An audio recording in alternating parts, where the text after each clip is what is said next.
Class में जो हम लोगों ने टॉपिक का ख़त्म कर चुके थे वो हाइसेनबर्ग अनसर्टेनिटी प्रिंसिपल था। उसके अलावा डी ब्रोगाई की जो आपकी हाइपोथेसिस यानी कि क्वांटम केमिस्ट्री की जो शुरुआत है बेसिकली वो शुरू हो चुकी है। लेकिन जैसे मैंने पहले कहा कि हम लोगों को क्वांटम केमिस्ट्री उतने डिटेल में नहीं जानी है, इवन बिल्कुल भी डिटेल में नहीं जाना है। सिर्फ उतनी ही जानकारी चाहिए जितनी एक बेसिक 11 या 12 स्टैंडर्ड के स्टूडेंट को रिक्वायर्ड होती है।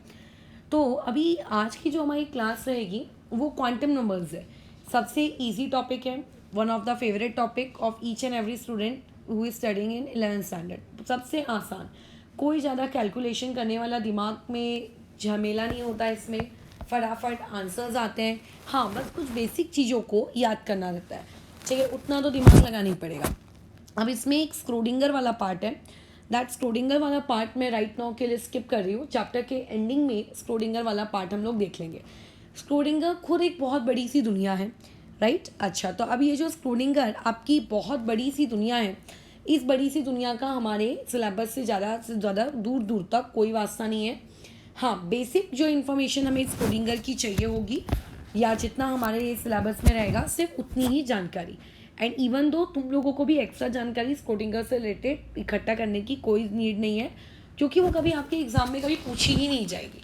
तो फिलहाल मैं स्क्रोडिंगर वाला पार्ट स्किप करके पहले क्वांटम नंबर्स वाला पार्ट पढ़ाना स्टार्ट करती हूँ। क्वांटम नंबर्स पढ़ने के बाद जब हमारा चैप्टर 1 या 2 क्लासेस में ख़त्म हो जाएगा फिर हम आखिरी में स्क्रोडिंगर देख लेंगे, ठीक है। क्योंकि तब स्टार्टिंग में स्क्रोडिंगर भी देख लेंगे एंड उसके अलावा कुछ ग्राफ्स वगैरह बनते हैं स्क्रोडिंगर के, वो भी तुम्हें बताने पड़ेंगे मुझे। क्योंकि तो अभी आ जाते हैं हम लोग क्वांटम नंबर्स पे। तो देखो, जो आप लोगों का कंसेप्ट आया था वेव कैरेक्टर ऑफ इलेक्ट्रॉन, ठीक है, जो आपके क्या कहते हैं डी ब्रॉय ने कहा कि जो इलेक्ट्रॉन है भले ही वो एक मटेरियल पार्टिकल है, but being a material particle उसके पास भी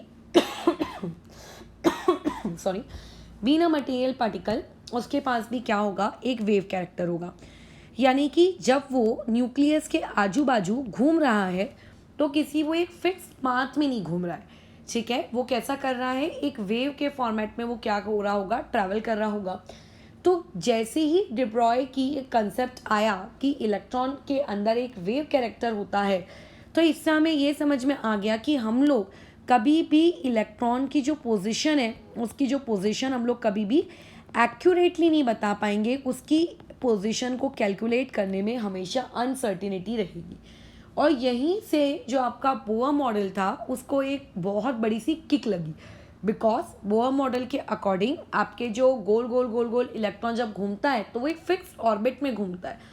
बट डी ब्रॉय के हाइपोथेसिस के अकॉर्डिंग, डी ब्रोगलाई क्या नाम है आपके अनसर्टिनिटी प्रिंसिपल के अकॉर्डिंग आप इलेक्ट्रॉन की एग्जैक्ट लोकेशन तो पता लगा ही नहीं सकते। सो अगर आप इलेक्ट्रॉन की फिक्स पोजीशन नहीं बता सकते, so how you can define the fix trajectory कि वो किस पाथ में घूम रहा है। सो देयरफॉर यहाँ से एक बात हम लोगों को समझ में आ गई करके कि अच्छा, कि फिक्स सर्कुलर ऑर्बिट जैसी कोई बात होती ही नहीं। जान के थोड़ा झटका लगेगा क्योंकि बचपन से हम लोग यही पढ़ते आ रहे हैं, बट फैक्टर्स दिस वन, यही एक फैक्टर कि फिक्स सर्कुलर ऑर्बिट जैसी कोई भी चीज़ नहीं होती।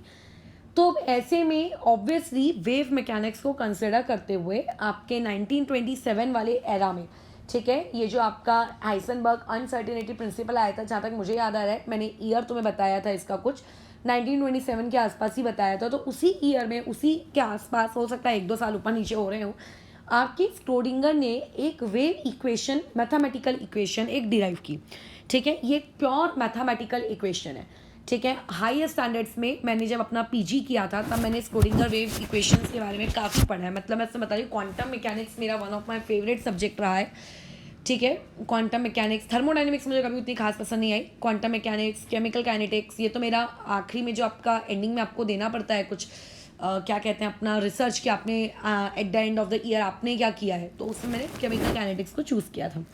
तो देखो, पहले बात पे आते हैं। 1927 में इलेक्ट्रॉन का बिहेवियर मैथमेटिकली एक्सप्रेस किया गया वाई अ इक्वेशन, ठीक है। स्क्रोडिंगर ने ही बनाई थी और उस इक्वेशन को हम लोग कहते हैं स्क्रोडिंगर इक्वेशन।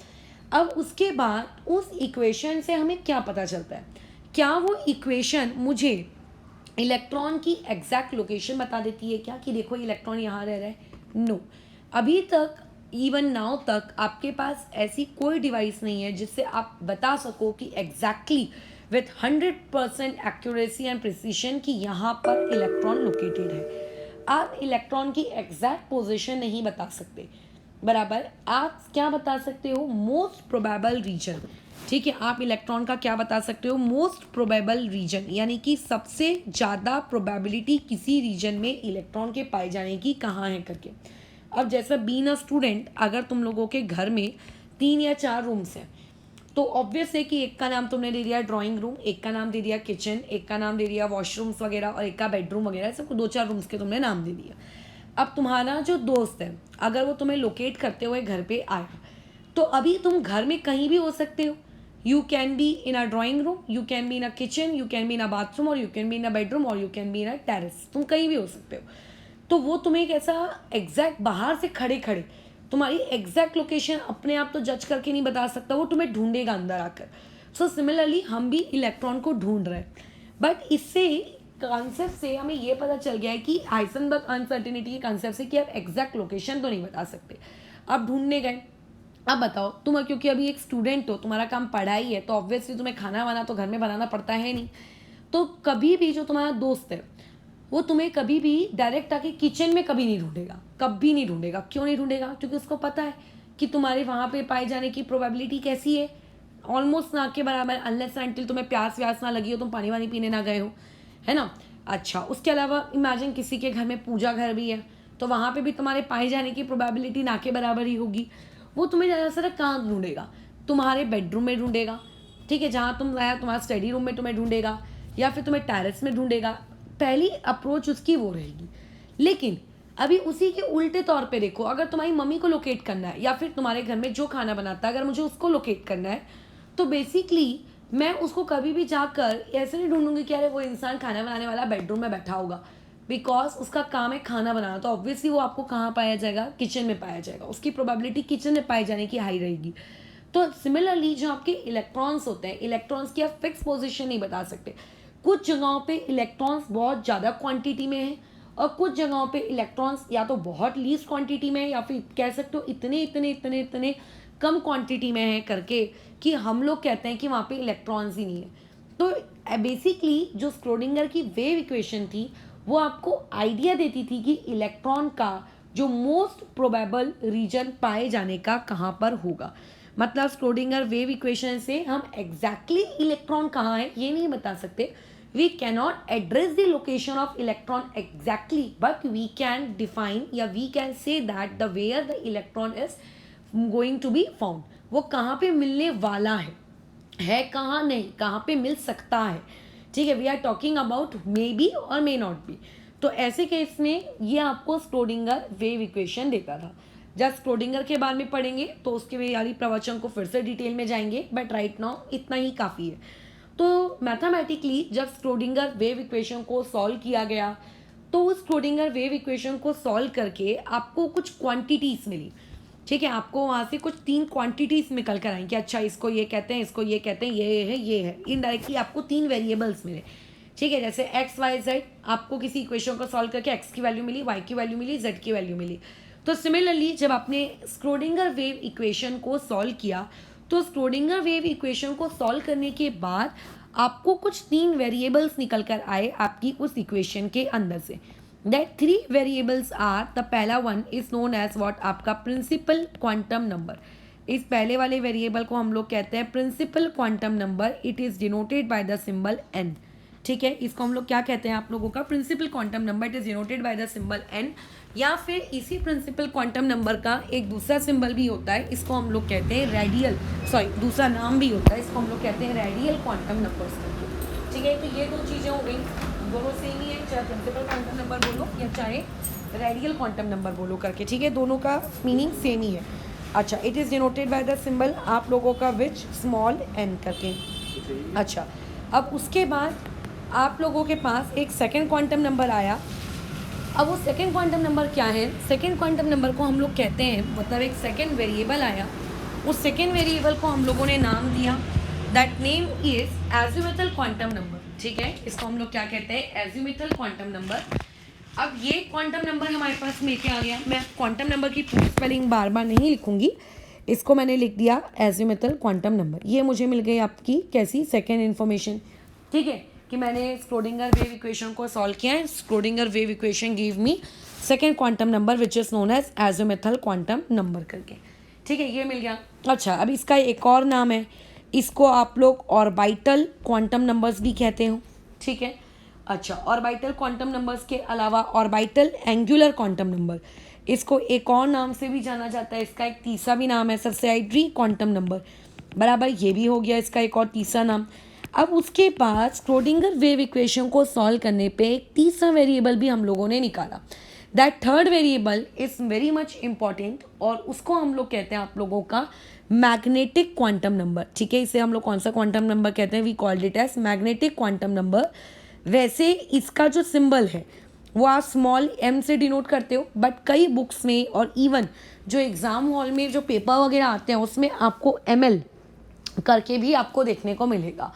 तो m और ml दोनों ही मैग्नेटिक क्वांटम नंबर के आपके क्या हैं करके सिंबल हैं। तो बेसिकली ये जो तीन वेरिएबल्स स्क्रोडिंगर वेव इक्वेशन को सॉल्व करके हम लोगों ने निकाला, ठीक है, n निकाला, l निकाला और ml निकाला, ठीक, या फिर सिंपली m निकाला, these three variables give us the idea about the where the electron is inside the atom, कि एटम के अंदर में इलेक्ट्रॉन कहाँ हो सकता है। They are not giving us एक ब्रीफ आइडिया या कंप्लीट आइडिया या एग्जैक्ट आइडिया कि विद हेयर इज इलेक्ट्रॉन, कि यहाँ पे देखो इलेक्ट्रॉन है, देखो देखो, ऐसा नहीं। They are just giving us rough estimate, या सिर्फ एक रफ एस्टिमेशन देता है, और rough estimation that to 95% accurate.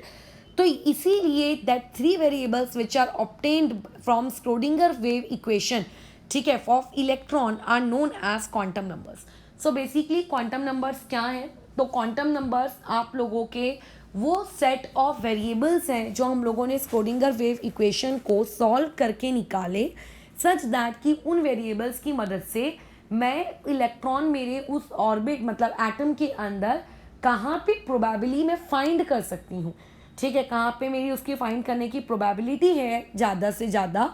सो ये मुझे क्या करते हैं, क्वांटम नंबर्स बताते हैं। सो टोटल हमारे पास 4 क्वांटम नंबर्स होते हैं। मैंने तुम लोगों को सिर्फ 3 ही बताए, लेकिन हमारे पास टोटल 4 क्वांटम नंबर्स होते हैं।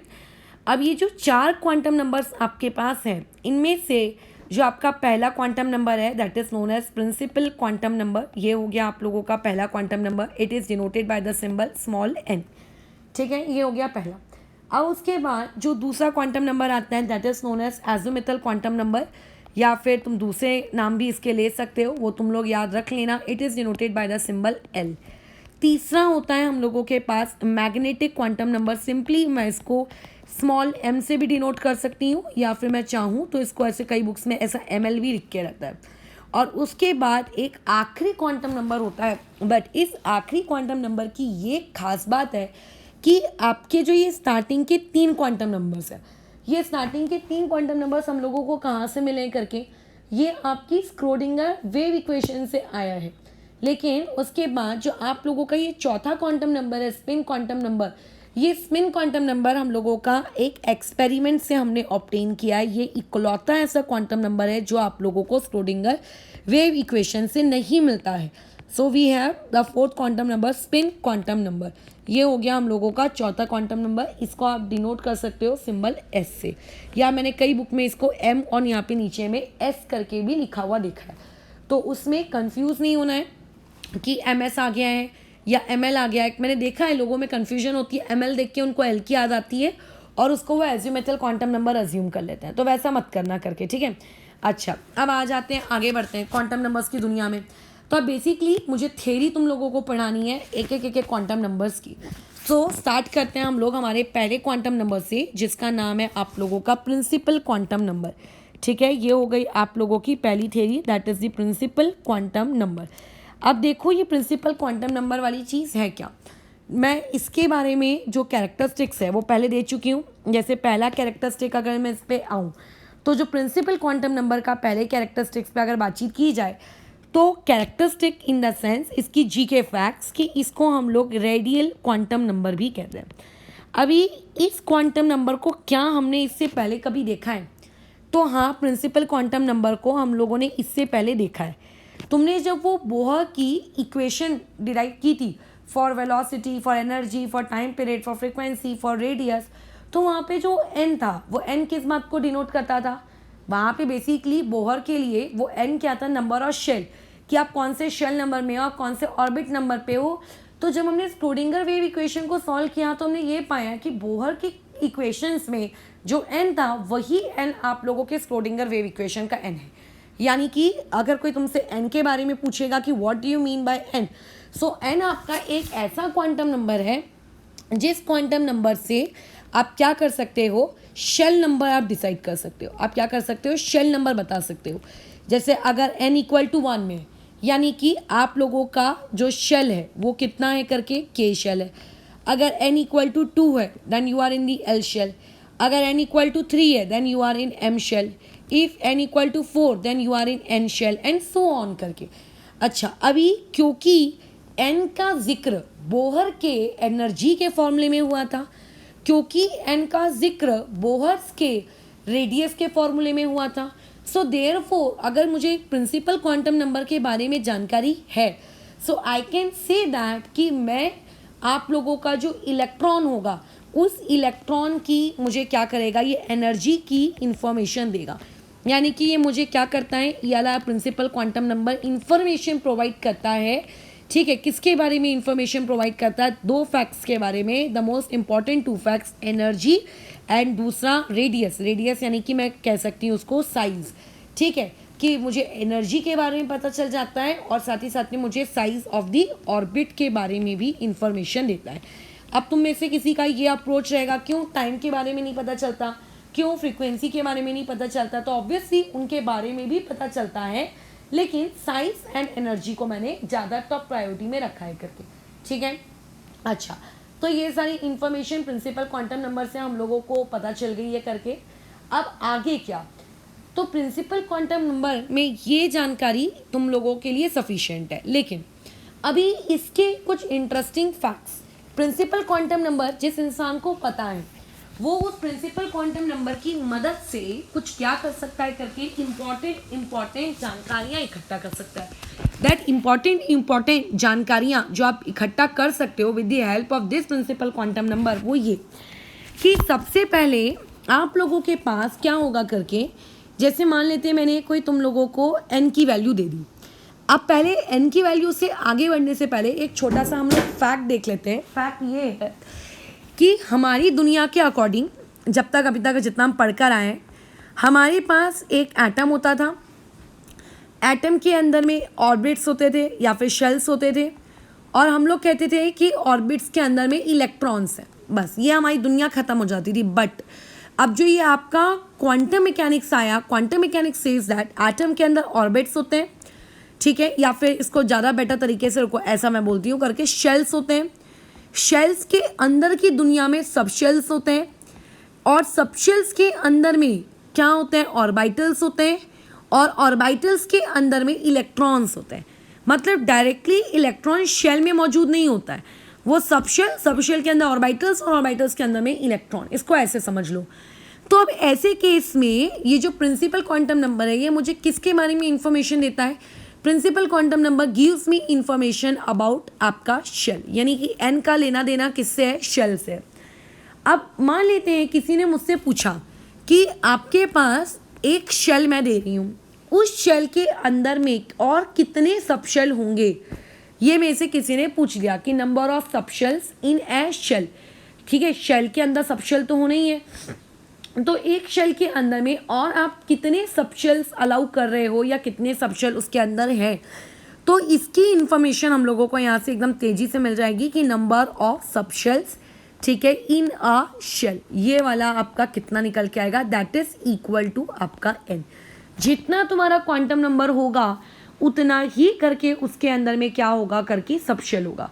अब इससे एक बात अपने छोटे से भेजे में याद रखना कि फॉर n इक्वल टू 1, अगर आपके पास n इक्वल टू 1 है तो उसके अंदर शेल है, और शेल के अंदर सब शेल कितना है? 1। मतलब फॉर n इक्वल टू 1 आप लोगों का shell and subshell both are the same thing.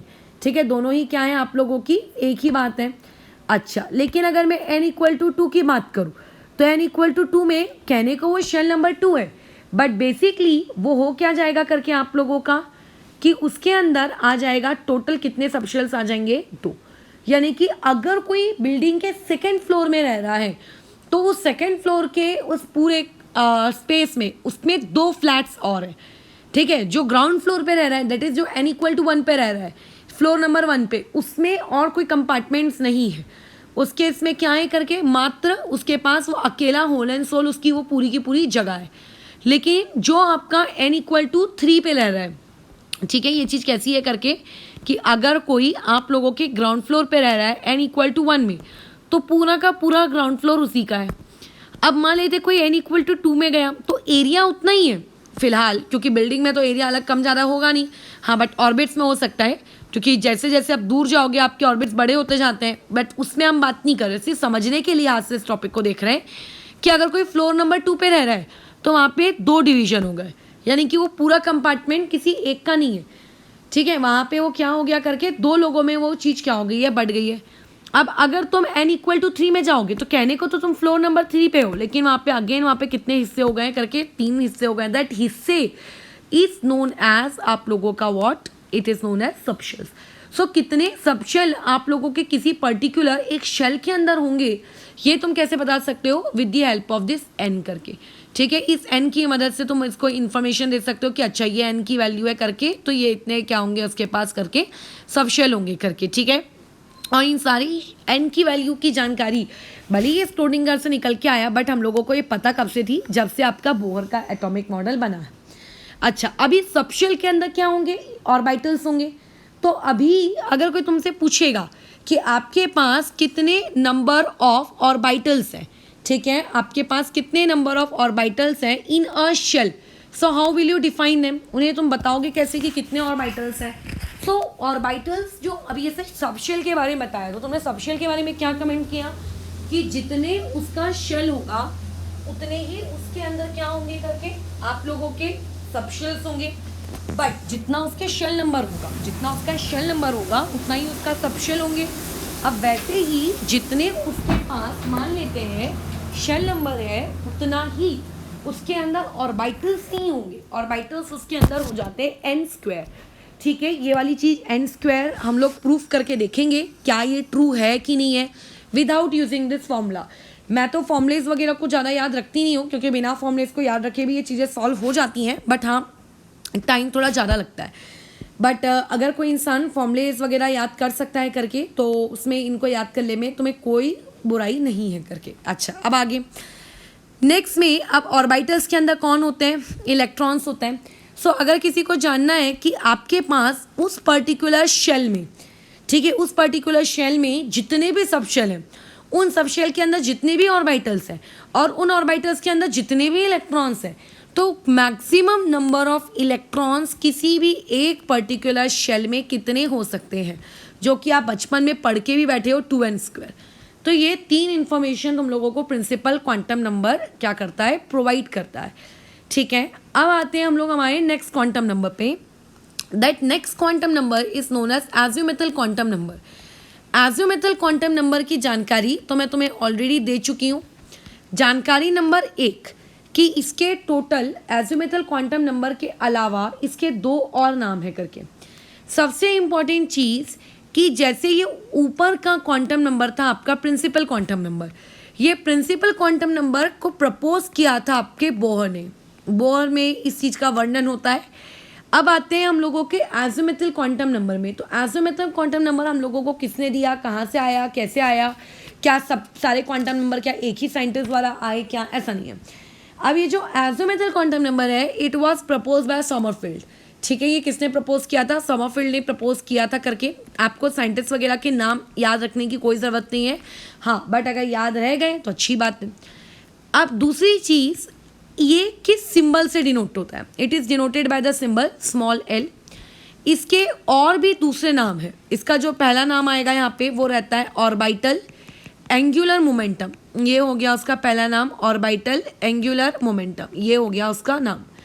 उसके बाद नेक्स्ट इसका दूसरा नाम वो होता है subsidiary angular momentum, sorry subsidiary quantum number. तो ये हो गया उसके पास आप लोगों का एक दूसरा नाम, ठीक है, ये हो गया उसका दूसरा नाम। नाम में कुछ नहीं रखा है, most the famous name is आपका एज़ोमेथल क्वांटम नंबर, बट हाँ ये चीज़ रहती है करके कि आपको पता होना चाहिए करके कि कौन सा किस नाम से डिनोट होता है। उसके अलावा एक और इसके बारे में इम्पॉर्टेंट जानकारी है कि ये आप लोगों का एक डिपेंडेंट क्वांटम नंबर है।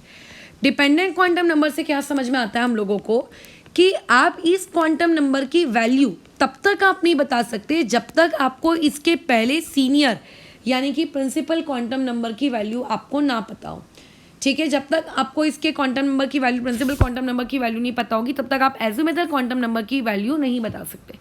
तो जिस तरीके से प्रिंसिपल क्वांटम नंबर आपको एनर्जी के बारे में इंफॉर्मेशन देता था, ठीक है, ये किस बारे में इंफॉर्मेशन देता है, कि आइडिया अबाउट व्हाट, किस इसको पढ़ के हमें क्या फ़ायदा है, इससे हमें क्या समझ में आता है। सो बेसिकली जब एक इलेक्ट्रॉन ऑर्बिट में घूमता है तो एक सर्टेन एंगुलर मोमेंटम वहाँ पे क्रिएट होता है उस इलेक्ट्रॉन का। तो ये एक्चुअल में हम लोगों को आइडिया देता है उसी angular momentum of the electron का, यानी कि एज़ोमेथल क्वांटम नंबर किस लिए दिया गया है, आपके angular momentum of the electron को समझने के लिए ये चीज़ क्या होती है हम लोगों के काम आती है करके, ठीक है। ये चीज़ हमारे किसके काम आती है करके, आप लोगों के angular momentum of the electron को समझने के। पॉइंट नंबर 5 में आ जाते हैं। और कोई इंफॉर्मेशन हम लोगों को समझनी है। देखो शेल के अंदर होता है सब शेल, तो आपको एज़ोमेथल क्वांटम नंबर की अगर आपको वैल्यू पता चल जाए, ठीक है, अगर आप लोगों के पास एज़ोमेथल क्वांटम नंबर की आप लोगों को वैल्यू पता चल जाए तो ये वैल्यू से हम लोगों को क्या समझ में आएगा, ये वैल्यू हमको बताती है कि आप पर्टिकुलर किस सब शेल को बिलोंग कर रहे हो या फिर आप किस सब लेवल को बिलोंग कर रहे हो। सब लेवल तो एक ऐसी वर्ड है, बट किस सब शेल को आप बिलोंग कर रहे हो, ठीक है, किस सब शेल में आप हो। जैसे एन यानी कि प्रिंसिपल क्वांटम नंबर इंफॉर्मेशन देता था किसके बारे में, आप लोगों के क्या नाम है उसका, शेल के बारे में। तो वैसे ही जो एज़ोमेथल क्वांटम नंबर है ये इंफॉर्मेशन देता है किसके बारे में, सब शेल के बारे में, ये वो जानकारी हमें देता है। अब एज़ोमेथल क्वांटम नंबर की मैं वैल्यू कैसे निकालूंगी, तो एज़ोमेथल क्वांटम नंबर की वैल्यू तुम तभी निकाल सकते हो जब आप लोगों को इंफॉर्मेशन दी जाए एन के बारे में, ठीक है। जब तक आप लोगों के पास एन के बारे में जानकारी ना होगी तब तक आप यहाँ पे एज़ोमेथल क्वांटम नंबर के बारे में कोई इंफॉर्मेशन हासिल नहीं कर सकते। So how to calculate the azimuthal quantum number value, आप उसको कैसे कैलकुलेट करोगे। तो देखो बहुत ही सिंपल सी चीज़ है, एज़ोमेथल क्वांटम नंबर की जो वैल्यू होती है, ठीक है, इसकी जो एल की जो वैल्यू होती है उसकी एक रेंज होती है 0 से लेकर n-1, ये उस एज़ोमेथल क्वांटम नंबर की क्या है, रेंज है। ये मैंने बीच में इक्वल टू का साइन भी लगा दिया, मतलब 0 को इंक्लूड करना है, ठीक है। तो ये इसकी रेंज है, इसकी रेंज है ये एज़ोमेथल क्वांटम नंबर। फॉर एग्जांपल समझते हैं इस चीज को। एग्जांपल के तौर पे मान लेते हैं मैंने तुमसे कहा कि मैं first orbit I am in K shell. So what do you mean by K shell का मतलब होता है n बराबर a। और फिर उससे अगर पूछेगा कि बताओ l की वैल्यू कितनी है, l की वैल्यू आपका n, जो भी आपका n उसमें से 1 माइनस में से 1 ही है, 1 में से 1 ही है, और 1 में से 1 माइनस कितनी आ गई, l की वैल्यू कितनी आ गई, 0। ये मान लेते हैं मैं l शेल में हूँ। l शेल का मतलब होता है कि n बराबर है कि n बराबर। तो ऐसे केस में जो मेरा l में जो मेरा रेंज कहाँ से कहाँ तक होगी, n-1 तक। n-1 कितना होगा, 1। सो l की मेरे पास दो वैल्यू आएगी, 0 आएगी, 1 आएगी। मतलब शुरू ये 0 से होता है और फिर खत्म कहाँ होता है, n से 1। Imagine if you have n equal to 6, तो देयरफॉर l की वैल्यू वहां से आपके पास कितनी आ जाएगी, शुरू 0 से करना है लेकिन रोकना उसको कहाँ पे, आप लोगों को 5 पे आके उसको ऐसा रोक देना है, स्टॉप कर देना है करके। ये ऐसे समझ रहे हो, ये ऐसे निकालते हैं हम लोग l। सो l निकालते कैसे हैं ये तुम लोगों को पता होना चाहिए करके, ठीक है। अच्छा अब एक और सबसे इंपॉर्टेंट जानकारी, ये जानकारी को थोड़ा ध्यान से देखो। n की वैल्यू कितनी थी, वैल्यू पूछ रही हूँ कितनी है, 1, और इससे कितने l निकल के आए। अब मैंने यहाँ पे क्वांटिटी पूछ रही हूँ तो तुम बोलोगे एक ही l निकला है और उस l की वैल्यू कितनी है, 0, ठीक है। कितने l निकले मैं ये पूछ रही हूँ। नेक्स्ट में देखो n की वैल्यू 2 है, तो n की वैल्यू 2 है, लेकिन उसके लिए l कितने निकल के आए, l कितने निकल के आए, 2 निकल के आए, एक 0 आया और एक 1 आया है। नीचे में n की वैल्यू 6 है, लेकिन उसके लिए l कितने निकल के आए, 0 1 2 3 4 5, if you will count there will be 6l। So यहाँ से क्या समझ में आता है कि जितना हमारा, ठीक है, जितनी हमारे पास n की वैल्यू होती है, ठीक है, जितनी हमारे पास वैल्यू ऑफ n होता है, उतनी ही हमारे पास क्या होती है, n पॉसिबल वैल्यूज होती हैं, किसकी, आप लोगों की l की, ठीक है। If the value is n then there are n possible values of l, बराबर। यानी कि जितना आपका शेल नंबर होगा उतने ही आपके उस शेल के अंदर क्या होंगे, l होंगे, l यानी कि सब शेल होंगे। सो यहाँ से ये बात प्रूफ होती है करके कि आप लोगों का जो number of subshells in a shell is equal to what, आप लोगों का n होगा करके, बराबर। अच्छा, तो अब यहाँ पे एक सबसे इम्पॉर्टेंट जानकारी तुम लोगों के पास आ रही है। इस इम्पॉर्टेंट जानकारी को इग्नोर मत करना, इसको तुम लोगों को अपने छोटे से ब्रेन में फिट करके रखना है। वो जानकारी ये है कि अगर आपके पास L की जो वैल्यू है, अगर L की वैल्यू लिख कर दी जाए स्कूल में या अपने टीचर द्वारा तुम्हें 0, तो तुम्हें तो समझ में आ जाएगा, तुम दो सोचोगे कि अच्छा n क्या रहा होगा, you will say that n will be 1। अब n के बारे में मुझे ज़्यादा जानकारी नहीं होना, अगर L की वैल्यू 0 आई तो ऐसे में हम लोग क्या करते हैं, जब भी L की वैल्यू 0 होती है तो उसके लिए हम ना 0 L इक्वल टू 0 ना लिखते हुए हम वहाँ पे एक सिंबल यूज़ करते हैं, that symbol is known as S, जहाँ पे S का मतलब होता है आप लोगों का शार्प, ठीक है, जहाँ पे S का मतलब होता है यहाँ पे शार्प, ठीक है। अच्छा, अब उसके बाद अभी आप लोगों के पास इमेजिन, जस्ट इमेजिन L की वैल्यू आ गई अगर 1, तो आप L equal to 1 L equal to 1 L equal to 1 पगले समान नहीं लिखते जाओगे। आप क्या करोगे, L इक्वल टू 1 के लिए भी एक सिंबल का प्रयोग करते हो, that symbol is known as P। इस सिंबल को हम लोग क्या कहते हैं आप लोगों का, P, जहाँ पे P का मतलब होता है प्रिंसिपल, ठीक है। ये आप याद रखो ना रखो से कोई फर्क नहीं पड़ता।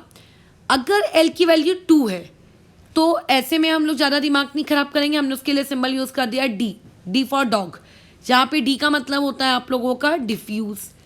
अब अगर मान लेते हैं L की वैल्यू 3 है तो उसके लिए हमने एक शॉर्ट हैंड नोटेशन यूज़ किया, we will say it F, that is fundamental, ये इसका मतलब होता है फंडामेंटल।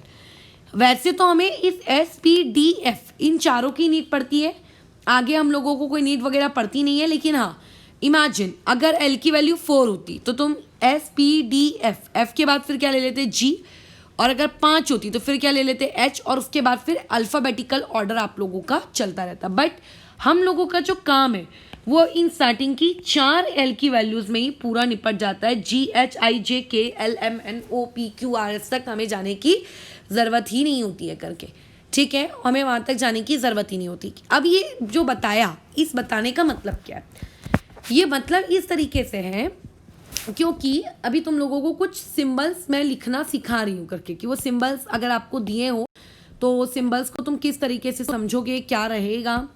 देखो, मान लेते हैं आप n इक्वल टू 1 में हो, ठीक है, आप n इक्वल टू 1 में हो। अब तुम तो जानते हो कि n इक्वल टू 1 के लिए l की कितनी पॉसिबल वैल्यूज़ है, l की कोई पॉसिबल वैल्यूज़ नहीं है, l बराबर कितना है, 0 है। अगर n इक्वल टू 1 होगा तो l बराबर कितना होगा, 0 होगा।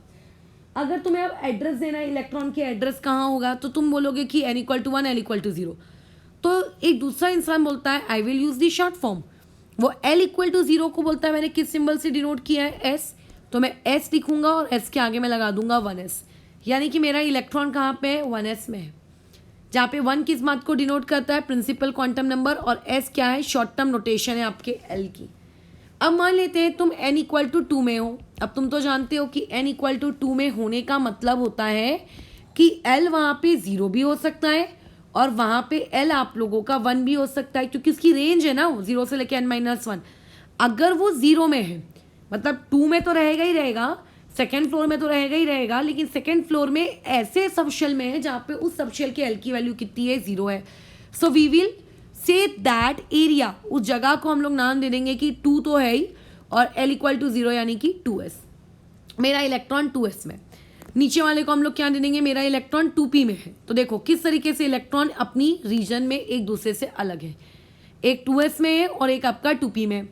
अगर तुम n इक्वल टू 3 में हो तो इसका मतलब होता है कि आप L इक्वल टू 0 भी पॉसिबल है, L इक्वल टू 1 भी पॉसिबल है और L इक्वल टू 2 भी पॉसिबल है। रेंज है ना उसकी 0 से n-1 तक।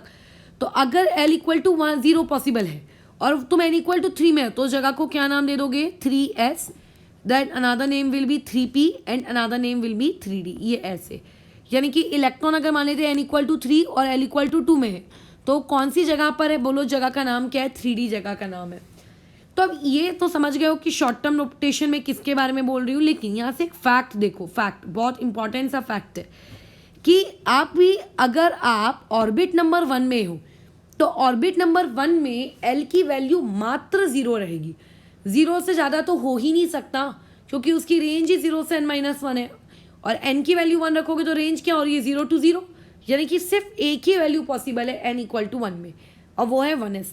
यानी कि जब तुम n इक्वल टू 1 में होते हो the only combination that can be possible is 1s, no 1p, no 1d, no 1f, no 1g, no 1h। अब जब तुम n इक्वल टू 2 में हो तो ऐसे केस में आपके पास कितनी पॉसिबिलिटीज आ गई हैं? आपके पास 2 पॉसिबिलिटीज आ रही है, there can be 0, it can be 1। So वहाँ पे 2s भी हो सकता है, 2p भी हो सकता है, लेकिन n इक्वल टू 2 में 2d, 2f ये सब पॉसिबल नहीं है। ठीक है, अच्छा अब आगे इसके बाद क्या करते हैं हम लोग? ये जो आपके सबशेल्स होते हैं, जैसे मैं ये कहूँगी कि 2s is my subshell, who is 2s? So 2s is my subshell. Who is 2p? 2p is my subshell, these are my subshell. तो ये जो सबशेल होते हैं करके, इन सबशेल की एनर्जी के बारे में अगर मैं बात करूँ, अभी हम लोग आज ही एक टॉपिक पढ़ने वाले हैं करके जहाँ पे, चलो अभी बाद में बात करते हैं उस पर, लेकिन ये जो सबशेल के बारे में बात करूँ तो यहाँ पे एक सबशेल और दूसरे सबशेल, भले ही देखो ये n इक्वल टू 2 में, तुम्हारे बोहर्स के मॉडल के अकॉर्डिंग अगर मैं एनर्जी की वैल्यू कैलकुलेट करूँ तो -13.6 इंटू z² होगा। अगर मैं एटम को फिक्स कर दूँ और अगर मैं n इक्वल टू 2 में हूँ तो n इक्वल टू 2 के किसी भी सबशेल में रहो एनर्जी तो उतनी आनी है, लेकिन ऐसा नहीं होता। अगर आप L के इसमें थोड़ा सा भी स्लाइट चेंज लेकर आते हो तो आपकी क्या हो जाती है करके, एनर्जी में वेरिएशन आता है। यानी कि 2s और 2p भले ही आपके n इक्वल टू 2 को बिलोंग करते हैं बट दोनों की एनर्जी एग्जैक्टली सेम नहीं है। Energy are is not exactly same, ये बात याद रखना, दोनों की एनर्जी इज नॉट सेम। ठीक है, स्लाइट डिफरेंस, बहुत बड़ा डिफरेंस तो नहीं दिखेगा but there will be a slight difference in the energy.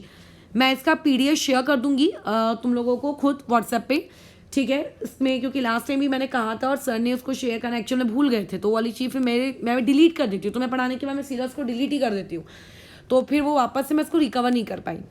ठीक है, तो मैंने अपना बैकअप वगैरह भी पूरा क्लोज रखा है। सो देयरफॉर मैं इसको तुरंत ही शेयर कर दूंगी क्योंकि वीडियो सुन के अगर नोट्स बनाने बैठोगे तो टाइम लग जाएगा।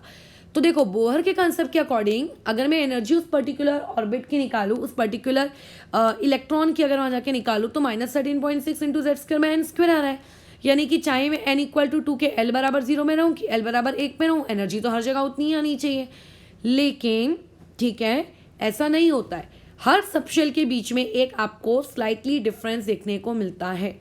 ठीक है, अच्छा अब अगर लेकिन तुमसे कोई पूछेगा कि इसमें से 2s वर्सेस 2p, ठीक है, अब इक्वल तो नहीं है बट किसी ने अगर तुमसे पूछा कि एनर्जी ऑफ 2s छोटी होगी कि आपकी एनर्जी ऑफ 2p छोटी होगी, तो इसके लिए एक रूल अपने दिमाग में याद रखो। दैट रूल इज कि जैसे जैसे आप L की वैल्यू इंक्रीज करोगे, ठीक है, L की वैल्यू आप इंक्रीज करोगे, वैसे वैसे आपकी एनर्जी भी इंक्रीज होगी। अब तुम ये देखो कि when you are in 2s then here L is कितना 0, when you are in 2p then L बराबर कितना 1। सो किसका L ज़्यादा है? 2p का L ज़्यादा है। So therefore 2p will be greater in energy. ठीक है, सबशेल 2p की एनर्जी सबशेल 2s के कंपेयर में ज़्यादा होगी। सिमिलरली एक और इलस्ट्रेशन लेते हैं। Let's imagine we have 4 subshells, 4s, 4f, 4d and 4p। ये ऐसे मेरे पास 4 सबशेल्स हैं। मुझे इनकी एनर्जीज के अकॉर्डिंगली अरेंज करना है। जब मैं इनको उनकी एनर्जी के अकॉर्डिंग अरेंज करूँ तो पहले ये जरूर तुम चेक कर लेना कि सबके प्रिंसिपल क्वांटम नंबर सेम होने चाहिए। ऐसा नहीं है कि 4s को मैं 3s के साथ कंपेयर कर रही हूँ, उससे भी बातचीत करते हैं। तो 4s के लिए जो L की वैल्यू है वो L की वैल्यू है 0, F के लिए कितनी है वो वैल्यू हो जाएगी आपकी 3, D के लिए 2 और P के लिए 1। अगर कोई तुमसे पूछेगा कि इसमें सबसे ज़्यादा एनर्जी किसकी है, सबसे ज़्यादा एनर्जी होगी आपके 4F की, उससे कम किसकी होगी 4D की, उससे कम 4P की, एंड सबसे कम हो जाएगी आपके 4S की इन टर्म्स ऑफ एनर्जी के मैंने ये चीज़ क्या की है आपकी अरेंज की है। लेकिन अगर किसी ने तुमसे ये पूछा कि आप इनको कंपेयर करो, you have to compare 3S versus 4P, ये ऐसे कंपेयर करो, रुको ये अच्छा कंपैरिजन नहीं रहा करके, रुको, you have to compare 4P versus 5S, ये आपको कंपेयर करना है। तो तुमने बोला कि मैं L की वैल्यू लिखूंगा, मैंने कहा लिखो, तो यहाँ पे P कितना आया 1, यहाँ पे L की वैल्यू कितनी आई 0। तो तुम ऐसा मत कर देना पगले के समान कि 5S आपका लीस्ट हो जाएगा और 4P आपका बड़ा हो जाएगा, ये नहीं करने का, ये गलत है, ये ऐसा नहीं करना। ये जो अपन नियम लगाते हैं कि L is directly proportional to energy, ये तभी वैलिड है इफ आप लोगों का N क्या होगा, सेम होगा। अगर N आपका डिफरेंट है, ठीक है, अगर मान लेते हैं हम लोगों का आपका जो N है वो अगर आपने N क्या कर दिया, डिफर कर दिया, डिफरेंट है, तो ऐसे केस में जितना ज़्यादा N की वैल्यू होगी एनर्जी उतनी ही ज़्यादा होगी, because according to Bohr's rule आपका जो एनर्जी होता है वो डायरेक्टली प्रोपोर्शनल होता है, ऐसे को ऐसा ही माइनस में है ना। अब इसमें कई लोगों को लगेगा नहीं ये तो इन्वर्सली प्रोपोर्शनल है डिनोमिनेटर में, बट माइनस का भी साइन है, डिराइव करते वक्त समझाई थी ये चीज़, तो वो डायरेक्टली प्रोपोर्शनल होता है एन स्क्वायर के। तो ऐसे केस में आपको एन चेक करना है, तो यहाँ पे अभी किसका एन ज़्यादा है, 5S वाले का एन ज़्यादा है, सो देयरफॉर 5S की एनर्जी भले ही उसका एल कुछ भी रहे, लेकिन 5S की एनर्जी आप लोगों की ज़्यादा रहेगी as compare to what 4P की एनर्जी। ठीक है, ये सारी जानकारी किसके रिस्पेक्ट में दी गई है तुम्हें, प्रवचन एजिमुथल क्वांटम नंबर के रिस्पेक्ट में। ठीक है, यानी कि आप लोगों को अगर कोई पूछेगा कि एन क्या डिटरमाइन करता है, एक इम्पॉर्टेंट नोट डाल लेना कॉपी में कि आपका जो एन है, ठीक है, वो एन क्या डिफाइन करता है। So you will say that कि एन आप लोगों को बताता है करके कि एनर्जी ऑफ शेल की एनर्जी कितनी होगी। ठीक है, शेल की एनर्जी के बारे में हिंट देता है, जितना ज़्यादा एन होगा शेल की एनर्जी उतनी ही ज़्यादा होगी। लेकिन अगर किसी ने पूछा क्या एजिमुथल क्वांटम नंबर एनर्जी के बारे में बातचीत करता है, तो हम लोग काट के उसको बोल देते हैं गलत बोल रहे हो तुम, नहीं, बल्कि आपका जो एजिमुथल क्वांटम नंबर है ये भी आपको एनर्जी के बारे में बातचीत करता है, लेकिन ये किसकी एनर्जी के बारे में बात करता है, सब शेल की, उस शेल के अंदर रहने वाले सब शेल की। ठीक है, तो ये डिफरेंस है। N gives you idea about the energy of a shell, while आपका दूसरा क्वांटम नंबर यानी कि azimuthal quantum number gives you idea about the energy of a subshell. ठीक है, ये किसके बारे में आइडिया देता है, एनर्जी ऑफ अ सबशेल के बारे में। अब दूसरी जानकारी एक और जो तुम लोगों को थोड़ा सा याद रखनी है कि एक इलेक्ट्रॉन जब आप लोगों के किसी ऑर्बिट में घूमता है, तो ऑर्बिट में घूमते वक्त उसके अंदर एक सर्टेन एंगुलर मोमेंटम उसके अंदर बन जाता है, एक एंगुलर मोमेंटम उसके अंदर आ जाता है करके। सो अगर कोई तुमसे पूछेगा कि मैं एक सबशेल में हूँ, ठीक है, आई एम इन अ सबशेल, ठीक है, मैं एक सबशेल में हूँ, तो सबशेल के अंदर मेरा एंगुलर मोमेंटम मेरे इलेक्ट्रॉन का कितना है। So I am talking about the angular momentum, whose angular momentum of electron where in a subshell. तो सबशेल में एंगुलर मोमेंटम की वैल्यू बताओ। So I will say the value of angular momentum in a subshell will be h upon 2 pi under root में L और bracket में L plus 1, this will be my value. और जैसे कि कुछ दिनों पहले भी तुम्हें मैंने जानकारी दी थी कि h अपॉन 2 पाई को हम लोग h क्रॉस कहते हैं, तो so it will become h cross L plus 1। लेकिन अगर किसी ने तुमसे पूछा कि what is the value of angular momentum, अब तुम अगेन पूछोगे whose angular momentum, I will say of electron. तुमने कहोगे नीचे लिखा है, तो मैंने बोला है वो तो सब शेल में है, लेकिन अगर मुझे शेल के रिस्पेक्ट में एंगुलर मोमेंटम की वैल्यू निकालनी, then it will be what, NH upon 2 pi, जो हमने बोहर्स में पढ़ा था। सिंपली क्या हो जाएगी वो, NH अपॉन 2 पाई वो हो जाएगा करके। ठीक है, अच्छा, और आगे और कुछ जानकारी एजिमुथल क्वांटम नंबर से रिलेटेड। तो हाँ, अब एजिमुथल क्वांटम नंबर से रिलेटेड और भी कोई जानकारी है, सो बिल्कुल एजिमुथल क्वांटम नंबर से और भी जानकारी है। Azimuthal quantum number gives you information about the subshell, but as you know कि सबशेल के अंदर में ऑर्बिटल्स होते हैं, ठीक है, सबशेल पे आपकी दुनिया आके रुक नहीं जाती है, सबशेल के अंदर में भी ऑर्बिटल्स होते हैं. So if somebody will ask you कि how many orbitals are there in a subshell, तुम बोलोगे करके कि अरे मुझको तो पता है करके, अभी अभी मैंने ऊपर निकाल के आया हूँ n स्क्वायर. तो वो n स्क्वायर यानी कि प्रिंसिपल क्वांटम नंबर के टर्म्स में था वो फॉर्मूला. यानी कि अगर तुम्हें प्रिंसिपल क्वांटम नंबर की वैल्यू पता हो तो उस पर्टिकुलर शेल के अंदर और कितने ऑर्बिटल्स रहेंगे, m स्क्वायर ऑर्बिटल्स रहेंगे, तुम बता सकते हो.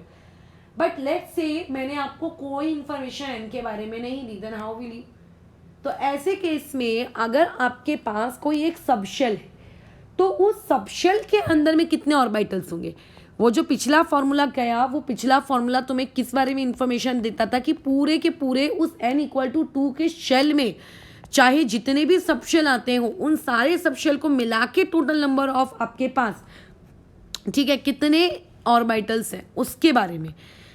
बट हम लोग यहाँ पे बात कर रहे हैं करके कि आपके पास टोटल कितने ऑर्बिटल होंगे किसी एक पर्टिकुलर सबशेल में, दैट विल बी 2l+1. कितना होगा करके, वो होगा 2l+1.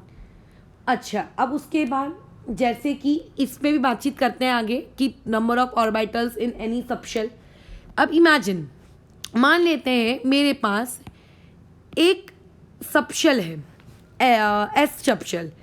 अब कोई मुझसे अगर ये पूछेगा मेरे उस एस सबशेल के अंदर में और कितने ऑर्बिटल्स हैं, तो मैं उसको ये बोलूँगी कि इमेजिन करो, एक चार्ट बना लेते हैं पहले तो, कि लेट्स से हमारे पास एक सबशेल है, उसकी एल की वैल्यू और उसके पास कितने ऑर्बिटल्स हैं. सो अभी 4 सबशेल ही हमको हमारे सिलेबस में पढ़ने, SP, DF. इन 4 सबशेल्स के अलावा हमें कोई 5वां 6वां 7वां ऐसा कोई सबशेल नहीं पढ़ना है. ठीक है, तो अगर मान लेते हैं कोई सबशेल की वैल्यू या कोई सबशेल एस है, चाहे वो 1s हो, चाहे वो 2s हो, चाहे वो 3s हो, चाहे वो 4s हो, वो कहीं का भी सबशेल हो, ठीक है, तो चाहे वो फर्स्ट ऑर्बिट का सबशेल हो एस, कि सेकेंड ऑर्बिट का सबशेल हो या थर्ड ऑर्बिट का सबशेल हो, उसके लिए जो एल की वैल्यू रहेगी, वो एल की वैल्यू उसके लिए हमेशा कितनी रहेगी, 0. जो पी की वैल्यू रहेगी वो हमेशा कितनी रहेगी, 1, और डी की वैल्यू 2 और एफ की वैल्यू 3. उससे फ़र्क नहीं पड़ता है कि मैं फर्स्ट ऑर्बिट का एस हूँ या मैं सेकेंड ऑर्बिट का एस हूँ, एस एस होगा और उसका एल एल वही होगा जो है सो है. अब बताओ, ऊपर वाले फॉर्मूले में जब तुम पुट करोगे 2l+1 वाले फॉर्मूले में, तो इससे साफ साफ दिख रहा है करके कि वहाँ पे ऑर्बिटल्स की वैल्यू कितनी आ जाएगी करके, यहाँ पे 1. यानी कि एस सबशेल के अंदर में और फर्दर डिवीजन नहीं होता. ठीक है, एस सबशेल के अंदर में और फर्दर डिवीजन नहीं होता है. ठीक है, उसके अंदर और कोई ऑर्बिटल नहीं है, एक ही है वो अकेला. पी के अंदर फर्दर कितने होंगे, 3. वैल्यूज पुट करके चेक कर सकते हो. डी के अंदर कितने होंगे, 5, और एफ के अंदर कितने होंगे, 7. तो इस तरीके से मुझे आइडिया मिल गया. ठीक है, एक क्वेश्चन करते हैं. हो सकता है स्टार्टिंग में इतना बड़ा प्रवचन सुनने पर चीज़ें हौच-पौच हो रही हो करके कि ये समझ नहीं आ रहा है, बट धीरे धीरे उसको टाइम दो, ज़्यादा से ज़्यादा क्वेश्चन अटेम्प्ट करो तो ये चीज़ें अपने आप कैसा बन जाएंगी. एक सिंपल सा क्वेश्चन देती हूँ. मैंने तुमसे पूछा कि मैं n = 3 पर हूँ, मुझे यहाँ बताओ कि यहाँ पे नंबर ऑफ सबशेल्स कितने होंगे, मुझे ये आइडिया आप दो. तो याद रखना, नंबर ऑफ सबशेल्स किसके बराबर होते हैं, आप लोगों के ऑर्बिट नंबर के बराबर. तो ऑर्बिट नंबर की वैल्यू यदि 3 है तो नंबर ऑफ सबशेल्स भी उसके अंदर कितने होंगे, 3. बट अगर मुझे नंबर ऑफ सबशेल्स के बारे में जानकारी चाहिए कि कौन सा सबशेल, तो अब बताओ, अभी number of subshell total number quantity कितनी होगी, 3. बट कौन, नाम, उनके नाम, आई वॉन्ट देयर नेम. तो उनके नेम कैसे होंगे, हु आर दे. ठीक है, उनका नाम बताओ. तो नाम कैसे पता लगाएंगे, देखो एल की वैल्यूज़ निकाल लेंगे. जब एन की वैल्यू 3 रखोगे तो एल क्या क्या हो सकता है, पॉसिबल वैल्यूज ऑफ एल 0 हो सकता है, 1 हो सकता है, 2 हो सकता है. सो देयरफॉर मेरे पास क्या क्या सबशेल के नाम बन के आ रहे हैं. मेरे पास एक जो सबशेल है उसका नाम बन के आएगा 3s बराबर, क्यों s थर्ड नंबर पे हो और l बराबर 0 है, सो देयर विल बी 3s. एक कॉम्बिनेशन क्या बनेगा, मेरे पास वहाँ पे n = 3 पे हो लेकिन l की वैल्यू कितनी है, 3p. आप कोई मुझसे पूछेगा कि तीसरा नाम क्या बनेगा, आई विल से द तीसरा नेम विल बी 3d. यानी कि n = 3 के अंदर में 3 सबशेल्स रहते हैं और उन 3 सबशेल्स के ये नाम हैं. ये वो 3 सब शेल n=3 में रहने वाले लोग। अब ये जो n=3 के लिए जो 3 सब शेल्स आए, किसी ने तुमसे ये पूछा कि बताओ कि टोटल नंबर ऑफ ऑर्बिटल्स कितने होंगे फॉर n=3। n=3 के लिए टोटल नंबर ऑफ ऑर्बिटल्स कितने होंगे। सो हमने कहा कि हम लोग फॉर्मूला याद करके बैठे, तो हमने कहेंगे कि हाँ हमने फॉर्मूला रट्टा मारा है, that formula will B n², सो 3 का स्क्वायर विल बी 9 क्या होंगे, ऑर्बिटल्स होंगे। सो ये तो जिस इंसान ने फॉर्मूला रट्टा मारा है वो इजीली कैसे इसको फटफट बता देगा, कोई ज़्यादा खोपड़ी चलाने की ज़रूरत नहीं। बट मान लेते हैं इस फॉर्मूले से मुझे क्या इंफॉर्मेशन हासिल हुई। इस फॉर्मूले से मुझे ये इंफॉर्मेशन पता चली कि उस पूरे के पूरे शेल में कितने ऑर्बिटल्स हैं। बट मान लेते किसी ने मुझसे स्पेसिफिकली ऐसा पूछा कि आपके n=3 में, जब आप n=3 में हो तो वहाँ पे 3p के कितने ऑर्बिटल्स हैं। सो मैं कैसे बताऊंगी, तो यहाँ ध्यान दें, जो अभी अभी हम लोग ऊपर की जानकारी पढ़ के आए हैं कि आपके जो ऑर्बिटल्स होते हैं वो सबशेल के अंदर होते हैं, और एस सबशेल के अंदर फर्दर और स्प्लिटिंग नहीं होती, उतने ही ऑर्बिटल उसके अंदर होते हैं बस। यानी कि ये हो गया उसका एक ऑर्बिटल। इस तरीके से इस स्क्वायर डब्बे से मैं एक ऑर्बिटल को डिनोट कर रही हूँ। जो 3p है उसके लिए l की वैल्यू कितनी है, 1 है, और जब l की वैल्यू 1 रखोगे तो उसके अंदर टोटल नंबर ऑफ ऑर्बिटल्स कितने हो जाएंगे, 3 हो जाएंगे। 2l+1 होता है ना, ठीक है, तो कितने हो जाएंगे, 3। So there will be 3 orbitals for 3p। ये इस तरीके से डिनोट करेंगे उन 3 ऑर्बिटल्स को चिपका कर। फॉर 3d आपकी l की वैल्यू कितनी होगी, 2। तो उस 3d सबशेल के अंदर में कितने ऑर्बिटल्स होंगे, तुमने l की वैल्यू 2 डाली तो आंसर निकल के आया 5। So there will be 5 orbitals. Count कर लो, देख लो टोटल नंबर ऑफ ऑर्बिटल्स आ रहे हैं कि नहीं आ रहे हैं। नाउ यहाँ पे 5, यहाँ पे 3 और यहाँ पे 1। सो देखो इनका एडिशन कर लो, 9 आ रहा है, और टोटल नंबर ऑफ ऑर्बिटल्स आपके थे भी कितने, 9। तो जिसको फॉर्मूला याद है वो डायरेक्टली बता सकता है। लेट्स से जिसको फॉर्मूला याद नहीं है वो इंसान क्या करेगा, पहले उसके सबशेल कितने हैं ये पता लगाएगा, फिर उस सबशेल के अंदर ऑर्बिटल्स कितने हैं वो ये पता लगाएगा, बस और कुछ भी नहीं है इसमें। तो ये हमारी जानकारी हो गई। अब एक इम्पॉर्टेंट अहम जानकारी मुझे तुमको देनी है।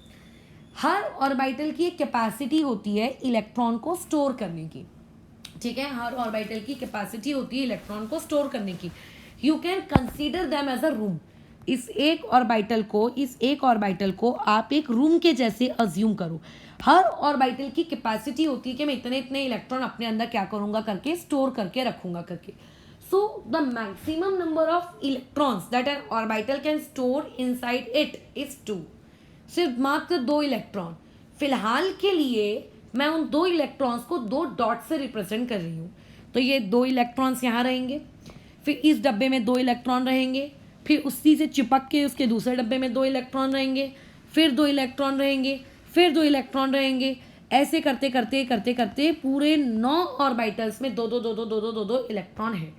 तो आपके एक ऑर्बिटल में, इस मैं चीज़ को स्टेटमेंट में यहाँ लिख कर नहीं दिखा रही हूँ, बट जब तुम नोट्स बनाओगे ना तो इसी लाइन के नीचे, ठीक है, एक हेडिंग दे के रख देना, या कॉपी के ऊपर हेडिंग दे देना कि the maximum number of electrons in an orbital can be कितना आप लोगों का 2, sorry electrons in an orbital can be 2 maximum, ठीक है, मिनिमम 0 होगा लेकिन मैक्सिमम 2 होगा। सो उसकी रेंज, ऑर्बिटल में इलेक्ट्रॉन्स की रेंज जो रहती है वो 0 से लेके कहाँ पे रहती है आप लोगों के 2 तक रहती है करके। तो अभी इमेजिन करती हूँ कि मेरे सारे ऑर्बिटल कंप्लीटली फिल्ड हैं। तो अगर मेरे सारे ऑर्बिटल अगर कंप्लीटली फिल्ड हैं तो इस हिसाब से मेरे पास एक ऑर्बिटल के अंदर अगर 2 इलेक्ट्रॉन है तो मेरे देयरफॉर उन 9 ऑर्बिटल्स के अंदर मेरे कितने इलेक्ट्रॉन्स होंगे, 18 इलेक्ट्रॉन्स होंगे। सादी सी गणित है और तो कुछ भी नहीं है। अब तुम खुद सोचो, हम लोगों ने जस्ट जैसे जैसे भी प्रिंसिपल क्वांटम नंबर ऊपर पढ़ के आ रहे थे उस प्रिंसिपल क्वांटम नंबर में फॉर्मूला लिखे थे यहाँ कहीं, ये देखो जरा चेक करो कहाँ गया वो फॉर्मूला। ये maximum number of electrons in a shell equals to कितना, 2 टाइम्स ऑफ n का स्क्वायर लिखे थे। वाला फॉर्मूला बचपन में भी पढ़ते आ रहे हैं। तो देखो क्या ये चीज़ ट्रू है कि नहीं है, ये वाली चीज़ ट्रू है कि नहीं है। देखो यहाँ पे अगर मैं यहाँ पे मैक्सिमम नंबर ऑफ इलेक्ट्रॉन्स वाला फॉर्मूला अगर अप्लाई करूँ इन ए शेल तो वो कितना आएगा, 2 टाइम्स ऑफ n स्क्वायर, यानी कि 2 टाइम्स ऑफ 3 का स्क्वायर। कर लो कैलकुलेशन, वो 18 आता है। ये देखो, यानी कि जो फॉर्मूले आपको लिख कर दिए गए हैं वो फॉर्मूले पहले नहीं आए, पहले कंसेप्ट्स आए, कंसेप्ट्स की जनरलाइजेशन की गई और फिर जनरलाइजेशन के बेसिस से बोला गया करके कि अच्छा 2 times of n square will be the formula of maximum number of electrons in a shell. But again point to be noted, यहाँ पे जो 2n square है ये तुम्हें पूरे के पूरे शेल के इलेक्ट्रॉन दे रहा है, ठीक है। शेल के अंदर सब शेल में कितने वो नहीं दे रहा है, पूरे के पूरे शेल का इकट्ठा। यानी कि जो आप लोगों की क्लास में गर्ल्स और बॉयज दोनों बैठे हैं, आप लोगों ने टोटल नंबर ऑफ स्टूडेंट्स लिख दिया कि क्लास में टोटल नंबर ऑफ स्टूडेंट 57 है, तो 57 तुम्हारे स्टूडेंट को इंडिकेट कर रहा है। गर्ल्स कितनी है, बॉयज कितनी है, ये नहीं बता रहा है। लेट्स से तुम्हारे स्कूल में 10th स्टैंडर्ड के 10 सेक्शन है, तो 10 सेक्शंस में टोटल नंबर ऑफ स्टूडेंट वो बता रहा है करके आपके स्कूल वाले कि हमारे स्कूल में तो 10th के कम से कम 500 बच्चे पढ़ते हैं, किस सेक्शन में कितने हैं, उसमें लड़कियां कितनी हैं, लड़के कितने हैं, कोई आइडिया नहीं। सो सिमिलरली जो फॉर्मूला है 2n स्क्वायर, ये इंफॉर्मेशन देता है कि मैक्सिमम नंबर ऑफ इलेक्ट्रॉन्स एक शेल में कितने होते हैं, जस्ट बस, और कुछ नहीं। मान लेते किसी ने तुमसे स्पेसिफिकली पूछा कि बताओ करके 3s में कितने होते हैं, तो तुम्हारी गाड़ी अटक जाएगी। बट जिस इंसान को कंसेप्चुअल आइडिया है कि अच्छा 3s वाली चीज़ यानी कि एक डब्बा, उसके मुंह से शब्द निकलेंगे 2। किसी ने तुमसे पूछा कि 3p में इलेक्ट्रॉन कितने हैं, तो जिसको पता है 3p मतलब 3 डब्बा, और अगर मैं अज्यूम करके चलूँ कि 3p पूरा कंप्लीटली फिल्ड है तो इसका मतलब 6। ये ऐसे ऐसे वो बता सकता है, राइट। लेकिन अगर किसी को एक कंसेप्ट नहीं लगाना है, उसके पास इतना वक्त ही नहीं है कंसेप्ट लगाने का, उसको सिर्फ एक जानकारी चाहिए, ठीक है, कि अगर मान लेते हैं कि मुझको शेल के इलेक्ट्रॉन ना निकालते हुए मुझे सबशेल में इलेक्ट्रॉन कितने ये निकालना है, किसी भी सबशेल में कितने इलेक्ट्रॉन पाए जाएंगे ये निकालना है, then formula will be 2 times of 2l+1।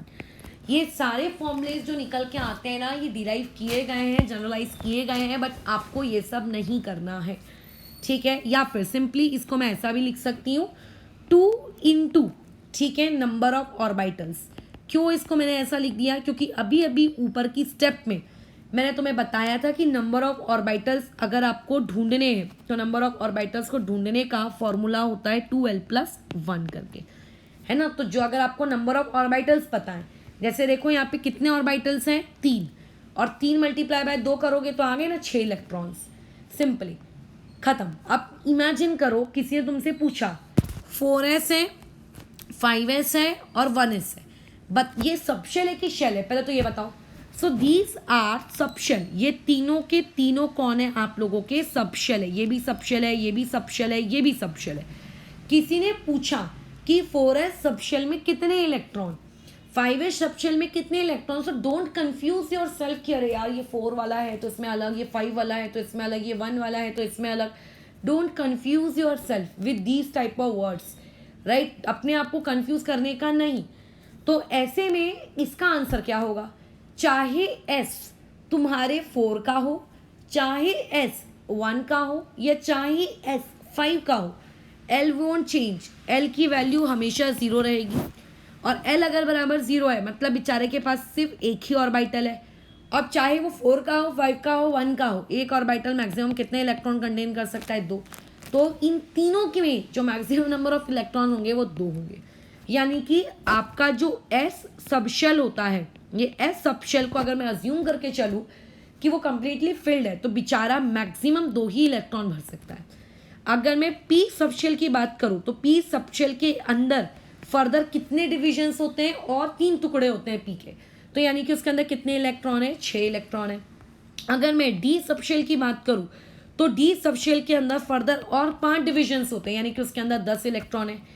अगर मैं f सबशेल की बात करूँ तो f सबशेल के अंदर फर्दर 7 डिविजन्स होते हैं, मतलब वो मैक्सिमम इलेक्ट्रॉन्स कितने रख सकता है, 14 रख सकता है। मैक्सिमम इलेक्ट्रॉन्स बता रही हूँ, इससे कम भी रख सकता है बट इससे ज़्यादा कभी नहीं रख पाएगा, ठीक है। For any value of n, चाहे आप कोई भी n की वैल्यू ले लो, यानी कि n की वैल्यू को चेंज करने से सबशेल की क्वांटिटी में कितने इलेक्ट्रॉन्स होंगे इससे कोई फर्क नहीं पड़ता।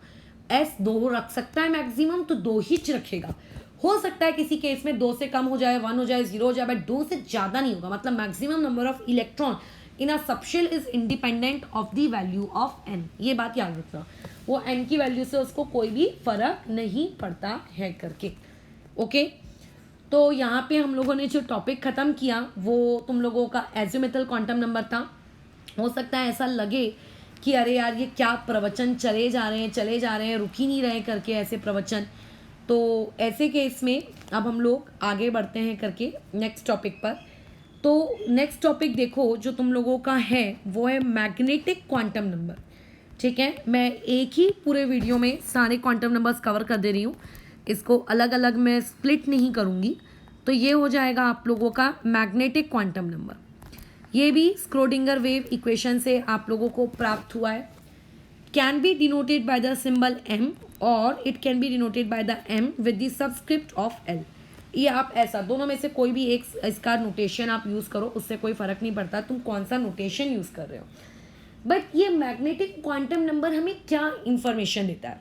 देखो, शेल के बारे में तो n देता है, सबशेल और ऑर्बिटल के बारे में तो हमें l से ही सब कुछ पता चल गया। अब ये मैग्नेटिक क्वांटम नंबर फिर किस काम का, इसका क्या काम है अब हम लोगों की ज़िंदगी में, हम लोगों की लाइफ में? तो the most important thing is कि यहाँ पे जो ये मैग्नेटिक क्वांटम नंबर है, this magnetic quantum number is giving you information about the behaviour of electron. यानी कि अगर एक मैग्नेटिक फील्ड मैं रख दूँ और उस मैग्नेटिक फील्ड में अगर मैं अपने उस इलेक्ट्रॉन को रखूँ तो उस इलेक्ट्रॉन के बिहेवियर में, बिहेवियर का मतलब चेंजेस, जो चेंजेस उसके अंदर आपको देखने को मिलेंगे, ठीक है, इलेक्ट्रॉन के बिहेवियर में in the presence of magnetic field, उस चीज़ को आपका मैग्नेटिक क्वांटम नंबर डिस्क्राइब करता है। ठीक है, तो ऐसे में अब इस चीज़ को हम लोग ध्यान से सुनते हैं करके, क्यों मैग्नेटिक फील्ड कहाँ से आई, तो आप पहले प्रवचन को थोड़ा सा शॉर्ट में सुन लो। जब भी आपका एक इलेक्ट्रॉन न्यूक्लियस के आजू बाजू रिवॉल्व करता है तो ड्यू टू रिवॉल्यूशन उसके अंदर में क्या हो जाता है, एक सर्टेन एंगुलर मोमेंटम क्रिएट होता है जिसकी वैल्यू ऑलरेडी हम लोग देख चुके हैं, NH/2π या फिर H/2π √L/L+1 ये होती है करके। ठीक है, अच्छा, लेकिन जब ये एंगुलर मोमेंटम उसके अंदर पजेस होता है तो इस एंगुलर मोमेंटम की वजह से आप लोगों की एक बहुत ही स्मॉल अमाउंट में एक मैग्नेटिक फील्ड वो क्रिएट करता है खुद की, और अर्थ की भी तो एक मैग्नेटिक फील्ड होती है। तो एक्चुअल में एक इंटरेक्शन डेवलप हो जाता है external magnetic field of earth और एक magnetic field which is developed in the atom due to its angular momentum. ठीक है, तो एक्चुअल में इस एक्सटर्नल अर्थ की मैग्नेटिक फील्ड की वजह से जो सबशेल के अंदर रहने वाले जो दो जोड़ी के इलेक्ट्रॉन्स हैं, ये इलेक्ट्रॉन स्पेस में खुद को ओरिएंट कर लेते हैं, मतलब इनके अंदर कुछ चेंजेस आ जाते हैं, इनकी ओरिएंटेशन हो जाती है। तो बस इसी ओरिएंटेशन को स्पेस में इनकी ओरिएंटेशन कैसी हुई है, क्या कितनी है अपनी ओरिएंटेशन, पॉसिबल ओरिएंटेशन ये कर सकते हैं, इन सब की जानकारी देने के लिए कौन बैठा है आप लोगों का, मैग्नेटिक क्वांटम नंबर। द पहला डाउट कि मैग्नेटिक क्वांटम नंबर आप लोगों का आया काय को, तो मैग्नेटिक क्वांटम नंबर सिर्फ और सिर्फ इस रीज़न की वजह से आया है करके कि आपका जब इलेक्ट्रॉन रिवॉल्व हो रहा था न्यूक्लियस के आजू बाजू, तो रिवॉल्यूशन की वजह से आपके उस इलेक्ट्रॉन ने अपनी खुद की एक छोटी सी प्यारी सी मैग्नेटिक फील्ड क्रिएट की। वो मैग्नेटिक फील्ड इंटरैक्ट करती है हमारी एक्सटर्नल अर्थ के मैग्नेटिक फील्ड के साथ, and due to that interaction आपका जो पर्टिकुलर ऑर्बिटल्स के अंदर जो इलेक्ट्रॉन्स हैं उनकी थोड़ी सी ना मतलब जो ऑर्बिटल्स हैं उनकी ओरिएंटेशन हो जाती है। ठीक है, ऑर्बिटल्स थोड़े स्पेस में ओरिएंट कर जाते हैं। दैट ओरिएंटेशन को डिस्क्राइब करने के लिए हम लोग कौन सा वाला क्वांटम नंबर यूज़ करते हैं, we will use that quantum number known as magnetic quantum number. ठीक है, जानकारी बता दूं कि जैसे आप लोगों का पहला क्वांटम नंबर बोहर्स ने किया था, दूसरा क्वांटम नंबर समरफील्ड ने किया था, जो आप लोगों का तीसरा क्वांटम नंबर है it was propose bye Linde. ठीक है, इन्होंने ये किया था। नाम याद रखने की कोई भी इंफॉर्मेशन आपके लिए कोई काम की नहीं है। अच्छा, अब ये किस बारे में हमको देता है, तो ये हम लोगों को ये बताता है कि उस एक्सटर्नल मैग्नेटिक फील्ड की वजह से जो आपकी क्रिएटेड मैग्नेटिक फील्ड का जो इंटरेक्शन हो रहा है, उस इंटरेक्शन की वजह से कितने परमिटेड ओरिएंटेशंस हम लोगों के पास है इन अ स्पेस। ठीक है, हमारा जो सबशेल है हमारा जो ऑर्बिटल है करके, वो ऑर्बिटल, ठीक है, आप लोगों के कितने परमिटेड ओरिएंटेशंस कर सकता है, इसके बारे में हमें जानकारी देता है कि कितने ओरिएंटेशंस परमिटेड है और कौन से ओरिएंटेशन परमिटेड नहीं है। अब जो मैग्नेटिक क्वांटम नंबर की वैल्यू है, ये मैं कैसे निकालूंगी? तो इसकी मैग्नेटिक क्वांटम नंबर को निकालने की भी एक वैल्यू होती है। दैट वैल्यू इज आप लोगों का मैग्नेटिक क्वांटम नंबर -L से लेकर आप लोगों के +L तक रेंज करता है, इंक्लूडिंग 0। ठीक है, एग्जाम्पल के तौर पे देख लो। इमेजिन अगर मेरे पास L की वैल्यू 2 है और किसी ने मुझसे पूछा कि मेरे पास ml की वैल्यू कितनी होगी, तो मेरी ml की वैल्यू -2 से +2 तक रेंज करेगी।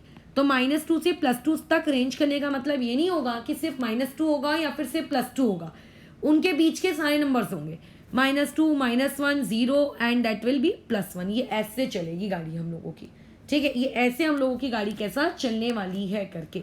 तो ये इंफॉर्मेशन मुझे कौन देता है? आप लोगों का मैग्नेटिक क्वांटम नंबर। यानी कि L की वैल्यू निकालनी है तो L डिपेंड करता है किस पर? आपके N पर। अगर M की वैल्यू निकालनी है तो वो डिपेंड करता है आपके M पर। मतलब इनडायरेक्टली ये भी आप लोगों का एक डिपेंडेंट क्वांटम नंबर ही है। ठीक है, और उसके अलावा अभी तुम लोगों को जैसे अगर कोई ये पूछे कि मुझे M की वैल्यू निकालनी है, ठीक है, तो अभी M की वैल्यू को तो हम निकाल लेंगे एकदम जल्दी से करके। अब उसके आगे और क्या जानना है हम लोगों को? तो उसके आगे जो चीज़ हमको जाननी है वो कुछ इस तरीके से है कि आप लोगों के पास इफ़ इमेजिन L की वैल्यू 0 है। अगर L की वैल्यू 0 है तो ये इम्प्लाइज करता है कि आपके पास M की वैल्यू भी कितनी होगी? 0 होगी। अगर M की वैल्यू 0 है तो इससे मतलब क्या है कि L जो एक सबशेल है, ये जो L आपका जो सबशेल है, S नामक जो सबशेल है, इस S सबशेल के अंदर सिर्फ और सिर्फ एक ही ऑर्बिटल है, हैज़ ओनली वन ऑर्बिटल। इसके पास मात्र एक ही ऑर्बिटल है। ठीक है, अच्छा ठीक है। अगर मान लेते हैं आपके पास L की वैल्यू 1 है तो M की वैल्यू कितनी है?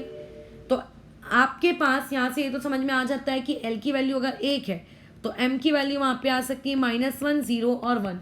ये इंडिकेट करता है कि आपके जो P नामक सबशेल है, उस P नामक सबशेल के पास कितने ऑर्बिटल्स होते हैं? 3।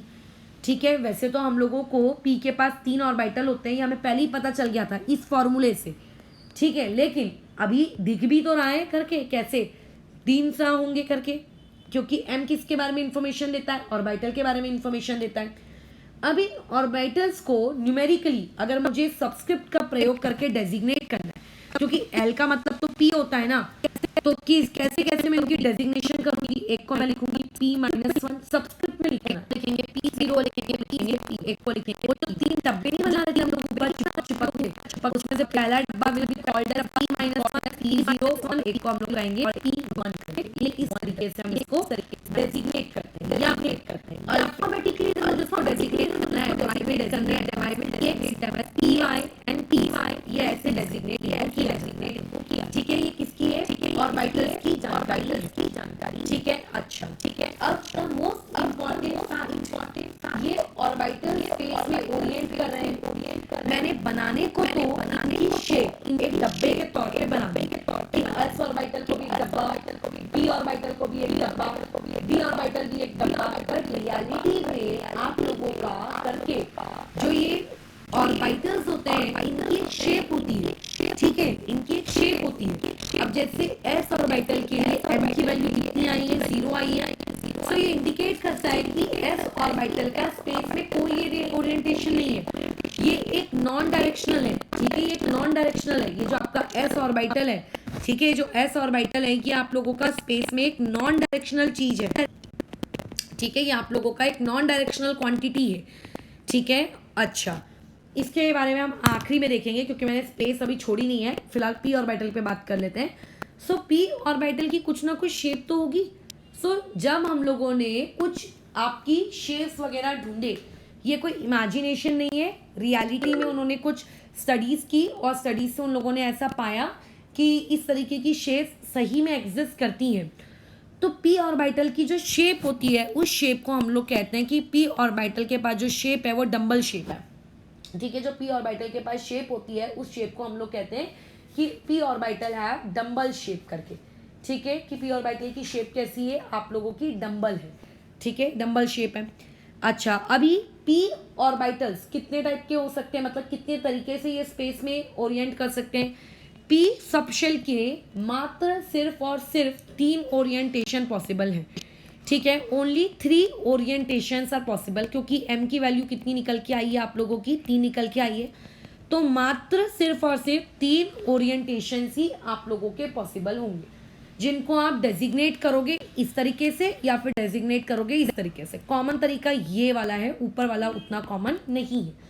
अब ये जो डेजिग्नेशन है कि डिपेंड करता है कि उनकी ओरिएंटेशन स्पेस में कैसी हुई, तो इसके हिसाब से उनकी 3 आपको शेप्स दी जा रही हैं, और वो शेप्स देखो कुछ ऐसी हैं।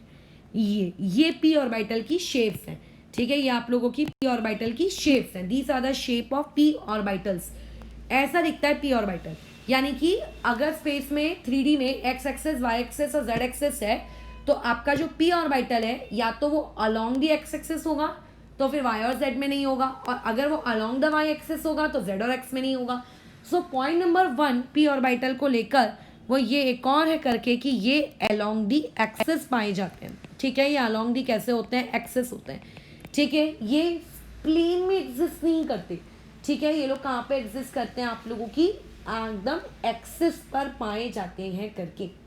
ठीक है, अच्छा अभी एक मैं थोड़ी सी जानकारी दे देती हूँ, एकदम ध्यान से देखना उस जानकारी को।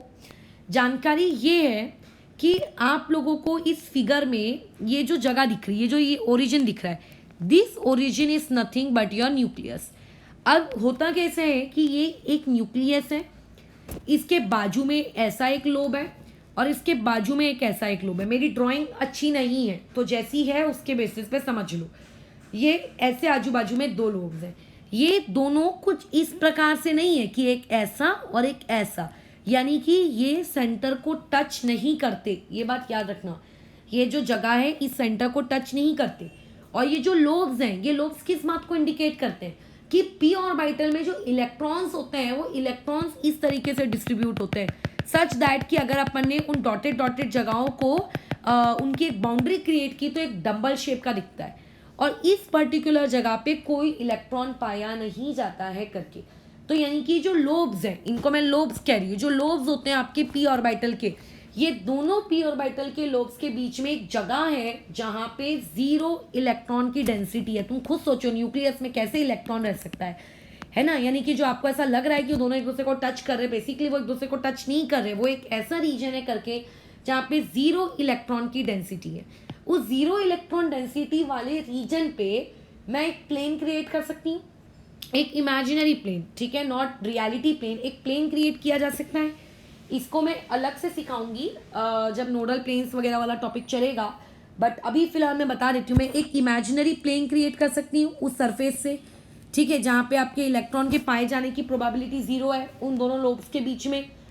तो वो जो जगह है उन दोनों लोब्स के बीच में यहाँ पे इलेक्ट्रॉन के पाए जाने की प्रोबेबिलिटी 0 है, और अगर मैं एक इमेजिनरी प्लेन क्रिएट करूँ तो उस जगह को हम लोग कहते हैं नोडल प्लेन। बेसिकली जो वर्ड होता है नोड, नोड का मतलब ही होता है एक ऐसी जगह जहाँ पे इलेक्ट्रॉन्स के पाए जाने की प्रोबेबिलिटी एग्जैक्ट 0 तो नहीं होगी, क्योंकि एग्जैक्टली तो देखो आप किसी बारे में बता ही नहीं सकते, बट ऑलमोस्ट 0 इलेक्ट्रॉन डेंसिटी है। और ऑर्बिटल, ये जो आपने लोब्स बनाए, these lobes are your orbitals. Orbitals का मतलब जहाँ पे इलेक्ट्रॉन के पाए जाने की प्रोबेबिलिटी होती है, कुछ ना कुछ तो होती ही होती है। सो वो जो जगह है, दैट जगह इज नोन एज करके आप लोगों का नोड करके। ठीक है, वो आप लोगों का क्या रहेगा, नोड रहेगा। ठीक है, चलो तो ये हो गया हम लोगों का पी ऑर्बिटल से रिलेटेड सारी जानकारी। अच्छा, अब इसके अलावा और क्या जानकारी है, एक जानकारी है जो मैं तुम्हें दूंगी, उसको थोड़ा सा याद रखो, आगे 12th स्टैंडर्ड की केमिस्ट्री में तुम्हें काफ़ी इसकी आवश्यकता पड़ेगी। जानकारी कुछ इस प्रकार से है कि आपके पास जैसे पी ऑर्बिटल को, अब मैं रियलिटी में रोज रोज ये डायग्राम तो बना नहीं सकती, तो हम एक रेक्टेंगल क्रिएट करते हैं, उस रेक्टेंगल के 3 टुकड़े कर देते हैं, एंड ईच टुकड़ा रिप्रेजेंट व्हाट, एन ऑर्बिटल। अब ये जो ऑर्बिटल होते हैं, जैसे मैंने अभी ऊपर प्रवचन दिए थे कि बोहर्स की थ्योरी के अकॉर्डिंग एक शेल की एनर्जी दूसरे शेल से वेरी करती है, लेकिन बोहर्स के एनर्जी के डेरिवेशन के अकॉर्डिंग आपको ये समझ में कभी नहीं आएगा कि एक इलेक्ट्रॉन अगर एक शेल में है बट उसके सबशेल्स अगर अलग है तो सबशेल में क्या एनर्जी वेरी करेगी। तो अब मैंने उस वक्त क्या बताया था कि हाँ सबशेल में भी एनर्जी वेरी करती है, बट ऑर्बिटल्स में एनर्जी वेरी नहीं करती। ये जो px ऑर्बिटल, ये जो py ऑर्बिटल, ये जो pz ऑर्बिटल है, इन तीनों ऑर्बिटल की सेम एनर्जी है। They all possess same energy. So therefore जब किसी ऑर्बिटल की सेम एनर्जी होती है उसको हम लोग कहते हैं डीजेनरेट ऑर्बिटल। ठीक है, इसे हम लोग क्या कहते हैं, degenerate orbital, that is they have equal energy. लेकिन ये क्या इक्वल एनर्जी जिंदगी भर के लिए रहती है क्या? नहीं, ये इक्वल एनर्जी उनके पास जिंदगी भर तक के लिए नहीं रहती है, तब तक ही रहती है अंटिल आप लोगों ने कोई मैग्नेटिक फील्ड अप्लाई नहीं की है। ठीक है, जब आप कोई मैग्नेटिक फील्ड अप्लाई कर देते हो तो उस मैग्नेटिक फील्ड की वजह से आप लोगों के जो ये ऑर्बिटल्स होते हैं इनकी भी एनर्जी के इसमें डिफरेंस आपको देखने को मिलता है। बट जब तक मैग्नेटिक फील्ड नहीं है तब तक आप लोगों के पास क्या रहेगा करके, ये इक्वल एनर्जी करेंगे। जो हम लोग 12th का चैप्टर होगा कोऑर्डिनेशन केमिस्ट्री उसमें जानेंगे करके कि मैग्नेटिक फील्ड अप्लाई करने से क्या होता है, वो भी देखें स्पेसिफिकली डी ऑर्बिटल से, पी में नहीं। अब आ जाते हैं हम लोग हमारे नेक्स्ट ऑर्बिटल में, आपके L इक्वल टू 2 पे। L इक्वल टू 2 का मतलब क्या होता है? L इक्वल टू 2 का मतलब होता है, उसका नोटेशन है D। We are talking about D subshell. अब अगर मैं D सबशेल की बात कर रही हूँ तो मुझे पता है कि D सबशेल के 5 टुकड़े होते हैं। मुझे कैसे पता? 2L+1 है ना, 2L की वैल्यू 2 पुट करो पता चल जाएगा 5 टुकड़े होते हैं। बट कैलकुलेट करो M की वैल्यू, तो M की कितनी पॉसिबल वैल्यूज आ रही है यहाँ से? +2 आ रहा है, +1 आ रहा है, 0 आ रहा है, -1 आ रहा है, -2 आ रहा है। देखो 5 वैल्यूज आ रही है। तो therefore we can say that कि जब आपका L इक्वल टू 2 सबशेल होता है, उस सबशेल के अंदर ऑलरेडी 5 टुकड़े हो जाते हैं करके। ठीक है, ऑलरेडी उसके अंदर कितने टुकड़े होते हैं करके? 5 टुकड़े होते हैं। ईच 5 टुकड़ास are known as your orbitals, यानी कि D के अंदर में 5 टुकड़े होते हैं। अब उन 5 टुकड़ों को तुम कैसे रिप्रेजेंट करोगे वो मैटर करता है। तो D के अंदर जो 5 टुकड़े होते हैं उनकी स्पेस में ओरिएंटेशन कुछ इस तरीके से होती है। बट ओरिएंटेशन जानने से पहले ये याद रखना कि D ऑर्बिटल्स की जो शेप होती है उस शेप को हम लोग कहते हैं डबल डंबल। ठीक है, इसे हम लोग क्या कहते हैं? डबल डंबल कहते हैं। उसके अलावा आपके पास टोटल 5 डब्बे होते हैं। कहने को तो मैंने ये 5 डब्बे बना दिए, लो हो गया। लेकिन अगर मैं डिटेल में बात करूं तो पहले वाले को DYZ कहते हैं, दूसरे वाले को DXZ कहते हैं और तीसरे वाले को DXY कहते हैं। यहाँ पे उनके जो लोब्स हैं, ठीक है, मतलब लोब्स मतलब जो ऑर्बिटल्स हैं वो अलोंग दी एक्सिस नहीं है, बल्कि इस बार वो ऑर्बिटल्स ये DXY, DYZ, DXZ ये ऑर्बिटल्स आप लोगों के अलोंग दी प्लेन है, यानी कि एक्स एक्सेस वाई एक्सेस के बीच की जगह में पाए जा रहे हैं, एक्सेस में नहीं पाए जा रहे। पी ऑर्बिटल्स के जो ऑर्बिटल्स होते थे, मतलब पी सबशेल में जो ऑर्बिटल्स होते थे, मतलब पी सबशेल के अंदर में जो इलेक्ट्रॉन्स की पाए जाने की प्रोबेबिलिटी होती थी वो अलोंग दी एक्सेस होती थी। बट आप लोगों का जो ये होता है कंसेप्ट डी ऑर्बिटल, उसमें ये 3 जो आपके डी ऑर्बिटल है इनमें इलेक्ट्रॉन के पाए जाने की प्रोबेबिलिटी अलोंग दी प्लेन होती है, सिवाय इन दोनों के। ये देखो दोनों, एक का नाम है नीचे वाले का dx² - y² और ऊपर वाले का नाम है dz²। ये आपके बचे हुए 2 ऑर्बिटल्स। बट ये जो आपके बचे हुए 2 ऑर्बिटल्स है, तुम अगर इनके डायग्राम को ऑब्जर्व करो तो तुम ये पाओगे कि dx² - y² में, ठीक है, आप लोगों के 4 लोब्स हैं और जो 4 लोब्स हैं वो प्लेन में नहीं है, ये आपके p ऑर्बिटल के जैसे ये क्या है आपके अलोंग दी एक्सिस है, एक्स एक्सिस और कौन से आप लोगों के y एक्सिस के अलोंग। जैसे D में वो YZ XZ ये लोग कहाँ थे? अलोंग दी प्लेन थे, ये वाला आपका अलोंग दी एक्सिस है। सिमिलरली अगर मैं DZ² के बारे में बात करूँ तो DZ² में भी इलेक्ट्रॉन के पाए जाने की, पहले तो वहाँ पे 2 लोब्स हैं और जो दोनों लोब्स हैं वो अलोंग दी Z एक्सिस होते हैं और बीच में एक रिंग लाइक स्ट्रक्चर होता है, ठीक है, जहाँ पे वो रिंग लाइक स्ट्रक्चर आप लोगों का कौन से प्लेन में है? XY प्लेन में है, ठीक है। ये होती है DZ² की खास बात, यानी कि इलेक्ट्रॉन की डेंसिटी Z एक्सिस के अलोंग हाई है, इसके अलावा जो एक्स वाई प्लेन है वहां पे भी है, but in the form of what, in the form of ring, in the form of triangle भी हो सकता था, बट जो हम लोगों को ग्राफ मिला उसकी जब हमने आउटलाइन बाउंड्री क्रिएट की तो एक रिंग लाइक स्ट्रक्चर हमको मिल रहा है करके। सो डी ऑर्बिटल के टोटल 5 शेप्स होते हैं, जिसमें से 3 शेप आपस में सिमिलर है, सिर्फ एक्सिस का अंतर आ रहा है। बचे हुए 2 शेप आपस में डिफरेंट है, वो दोनों एक्सिस के अलोंग है, बट एक्सिस में एक शेप आपका एक्स एक्सिस वाई एक्सिस वाला है और उसमें से एक शेप एक्सिस के साथ साथ आप लोगों के प्लेन वाला भी है। तो स्टार्टिंग के 3 is a combination of purely plane, x square minus y square is the combination of axis only, but dz square is the combination of axis as well as plane। ठीक है, जब तक आप मैग्नेटिक फील्ड अप्लाई नहीं करोगे तब तक आपके ये जो 5 डी ऑर्बिटल्स हैं ये डीजनरेट रहेंगे। What do you mean by the word degenerate? All of them will have equal energy, but जैसे ही तुम मैग्नेटिक फील्ड अप्लाई करोगे तो मैग्नेटिक फील्ड के अप्लाई करने की वजह से आप लोगों का जो ये डी ऑर्बिटल है, D orbital will split. Magnetic field लगाने से ये डी ऑर्बिटल क्या हो जाते हैं आप लोगों के, स्प्लिट हो जाते हैं। और स्प्लिट होने के बाद होता क्या है उसको देख लेते हैं एक बार। तो देखो ये आप लोगों के 5 डी ऑर्बिटल्स हैं। अब जब मैं इसको मैग्नेटिक फील्ड नहीं लगा रही हूँ तो 5 के डी ऑर्बिटल सेम है। जब मैं इनको मैग्नेटिक फील्ड लगाऊंगी तो पहले तो ये अपने ग्राउंड स्टेट से एक्साइटेड स्टेट में जाते हैं, जिसे आप 12th क्लास में पढ़ोगे, और एक्साइटेड स्टेट में जाने के बाद ये 2 सेट्स में टूट जाते हैं। प्लेन वालों का एक सेट हो जाता है और एक्सिस वालों का एक सेट हो जाता है। ये ऐसे मतलब 3 की तिकड़ी क्यों? क्योंकि उसमें से 3 आपके प्लेन वाले थे, और बाकी नीचे की 2 की तिकड़ी क्यों, सॉरी 2 का ग्रुप क्यों? क्योंकि उनमें से 2 आपके एक्सिस वाले थे। तो इस तरीके से उनकी स्प्लिटिंग हो जाती है डी ऑर्बिटल्स की, अगर तुमने उनको मैग्नेटिक फील्ड में रखा तो, राइट। अब आ जाते हैं आपके नेक्स्ट ऑर्बिटल में। Imagine you are talking about F orbital. तो एफ ऑर्बिटल के लिए एल की वैल्यू 0 पे बात कर लिए, 1 पे बात कर लिए, 2 पे बात कर लिए, now we will talk about 3। अगर एल की वैल्यू 3 है तो अगर किसी ने मुझसे पूछा कि नंबर ऑफ ऑर्बिटल्स कितने होंगे तो 2 तरीकों से मैं सोच सकती हूँ। पहला, अगर मैंने फॉर्मूला रट्टा मार के रखा है तो जो कि होगा 12 + 1, ठीक है। तो इस फॉर्मूले के हिसाब से मेरे पास number of orbitals for L = 3 आ जाएंगे 7, and I will create how many डब्बास, आप लोगों के 7 डब्बे मैंने क्रिएट कर दिए ये ऐसे। लेकिन अगर मान लेते हैं मुझको ये फॉर्मूला याद नहीं है, फिर मैं कैसे सोचूंगी? तो मैं m की वैल्यू निकालूंगी। m की वैल्यू कितनी आएगी मेरी? 1 आएगी, -3, -2, -1 इंक्लूडिंग 0। ये देखो निकल के आ गई 7 values. So there will be also 7 डब्बास। तो इससे क्या समझ में आ रहा है? या तो नंबर ऑफ ऑर्बिटल डायरेक्ट फॉर्मूले से निकाल लो, या तो टोटल नंबर ऑफ m की वैल्यूज कैलकुलेट कर लो।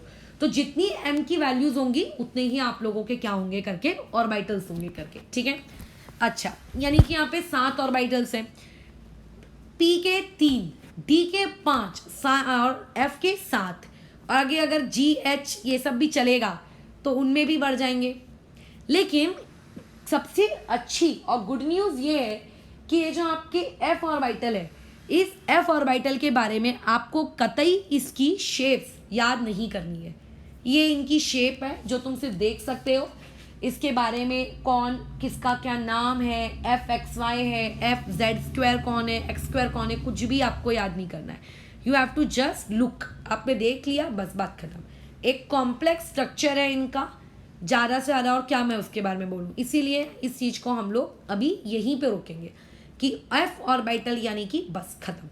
ये एफ ऑर्बिटल के बारे में अगर किसी को जानकारी होना तो देयर आर मैक्सिमम आपके 7 एफ ऑर्बिटल, ठीक है। उसके लिए एल की वैल्यू इतनी और मैक्सिमम इलेक्ट्रॉन वो कितने रख सकता है, 14। वो तो मैं पहले ही बता चुकी हूँ, ठीक है, बस इतना। तो इस तरीके से मैंने टॉपिक कौन सा स्टार्ट किया था, magnetic quantum number. Magnetic quantum number के अंदर में तुम्हें और क्या सिखा दिया गया? तुम्हें सिखा दिया गया ऑर्बिटल के शेप्स। एक टॉपिक जो मैंने छोड़ दिया था, जगह मेरे को नहीं बची थी, मैं ध्यान में भी नहीं रहा था, एस ऑर्बिटल। यानी कि अगर मैं L = 0 की बातचीत करूं तो L = 0 के लिए अगर मुझे ये बताना है कि नंबर ऑफ ऑर्बिटल्स कितने हैं अगर मुझको फॉर्मूला याद है तो then simply I will do 2l+1। So यहाँ से मेरे पास नंबर ऑफ ऑर्बिटल्स कितने निकल के आ गए, 1। लेकिन अगर मुझे फॉर्मूला याद नहीं, फिर मैं क्या करूँगी, मैं m की वैल्यू निकालूंगी। m की वैल्यू भी कितनी आ रही है, 0, यानी कि मुझे सिर्फ एक ही वैल्यू आ रही है, ओनली वन वैल्यू। मुझे सिर्फ यहाँ से एक ही वैल्यू मिल रही है, तो मैं सिंपली उसका एक डब्बा क्रिएट कर लूँगी। जो s ऑर्बिटल होता है, क्योंकि उसकी m की वैल्यू 0 आ रही है, तो ये इम्प्लाइज करती है कि आपका s ऑर्बिटल स्पेस में ओरिएंटेशन नहीं करता। ठीक है, आपका s ऑर्बिटल जो है वो स्पेस में ओरिएंटेशन नहीं करता है, उसकी कोई ओरिएंटेशन नहीं है स्पेस में। आपका s ऑर्बिटल स्पेस में नॉन डायरेक्शनल है, उसको आप कहीं भी कैसा भी घुमा दो, उसके घूम जाने से उसको कोई भी फर्क नहीं पड़ता। ठीक है, अच्छा, और ये आपका सिमेट्रिकल है, तो आप इसके लिए एक बेस्ट कॉम्बिनेशन क्या बनाया जा सकता है, इसको हम लोग स्पेरिकली सिमेट्रिकल कहते हैं। यानी कि s ऑर्बिटल की जो शेप होती है वो स्पेरिकल होती है। स्पेरिकल सिमेट्रिकल का मतलब होता है कि अगर आपके पास ये एक s ऑर्बिटल है, तो तुम यहाँ इलेक्ट्रॉन देखो कि यहाँ इलेक्ट्रॉन देखो, इसमें इस s ऑर्बिटल के अंदर आप कहीं पे भी इलेक्ट्रॉन की प्रोबेबिलिटी फाइंड करो, हर जगह इलेक्ट्रॉन की जो प्रोबेबिलिटी है वो आप लोगों को कैसी मिलेगी करके, सेम मिलेगी। यानी कि s ऑर्बिटल के अंदर प्रोबेबिलिटी ऑफ फाइंडिंग इलेक्ट्रॉन, ठीक है, इज सेम। ठीक है, of finding electron is same in all direction. किसी भी डायरेक्शन में जाओ, ठीक है, आप लोगों को उस चीज की प्रोबेबिलिटी कैसी मिलेगी, सेम मिलेगी करके।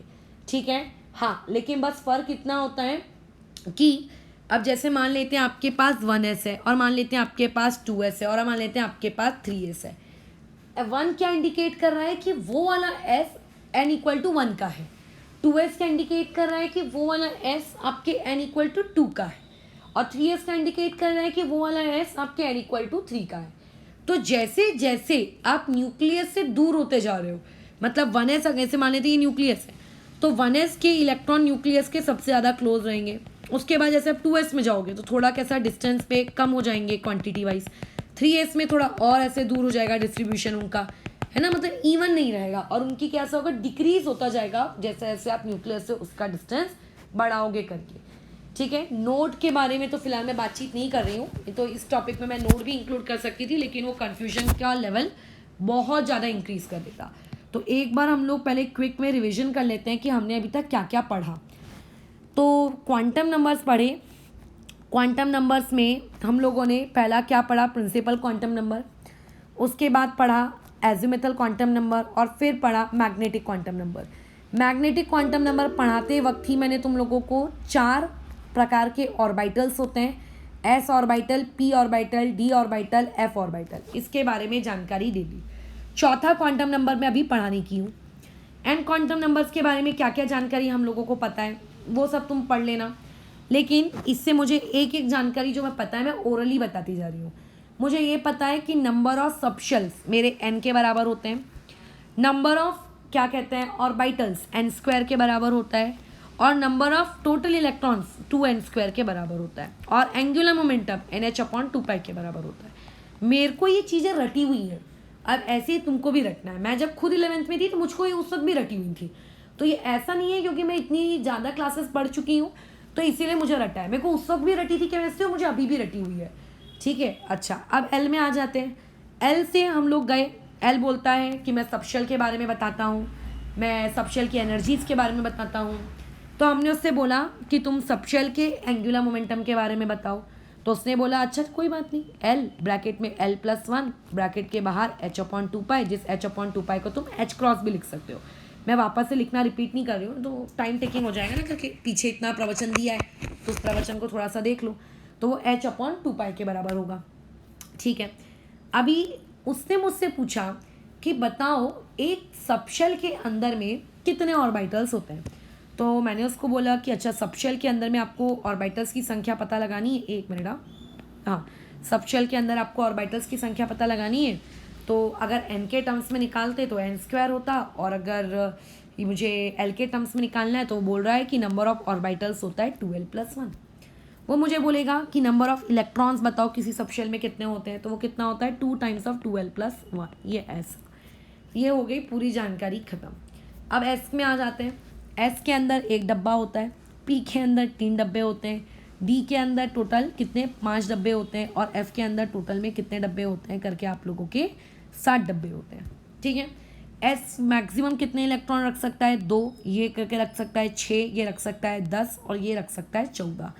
इसका शेप एस वाले का स्पेरिकल होता है, पी वाले का डंबल होता है, डी वाले का डबल डंबल होता है और एफ वाले का कॉम्प्लेक्स स्ट्रक्चर होता है करके, जो हमें पढ़ना भी नहीं है। इन शॉर्ट मैंने पूरी चीज़ें रिवाइज करवा दी। अब एक नोट सुनो मेरा ध्यान से। नोट ये है, अभी अभी मैंने तुम लोगों को प्रवचन जो दिए हैं उसी के बेसिस पर, ये देखो ये ऊपर का प्रवचन रीड करो कि जिसको L = 0 पता है और उस इंसान से नंबर ऑफ ऑर्बिटल्स अगर पूछे जाएं, अगर उसका फॉर्मूला रट्टा मार के रेडी बैठा है वो इंसान तो वो बोलेगा कि number of orbitals will be 12+1।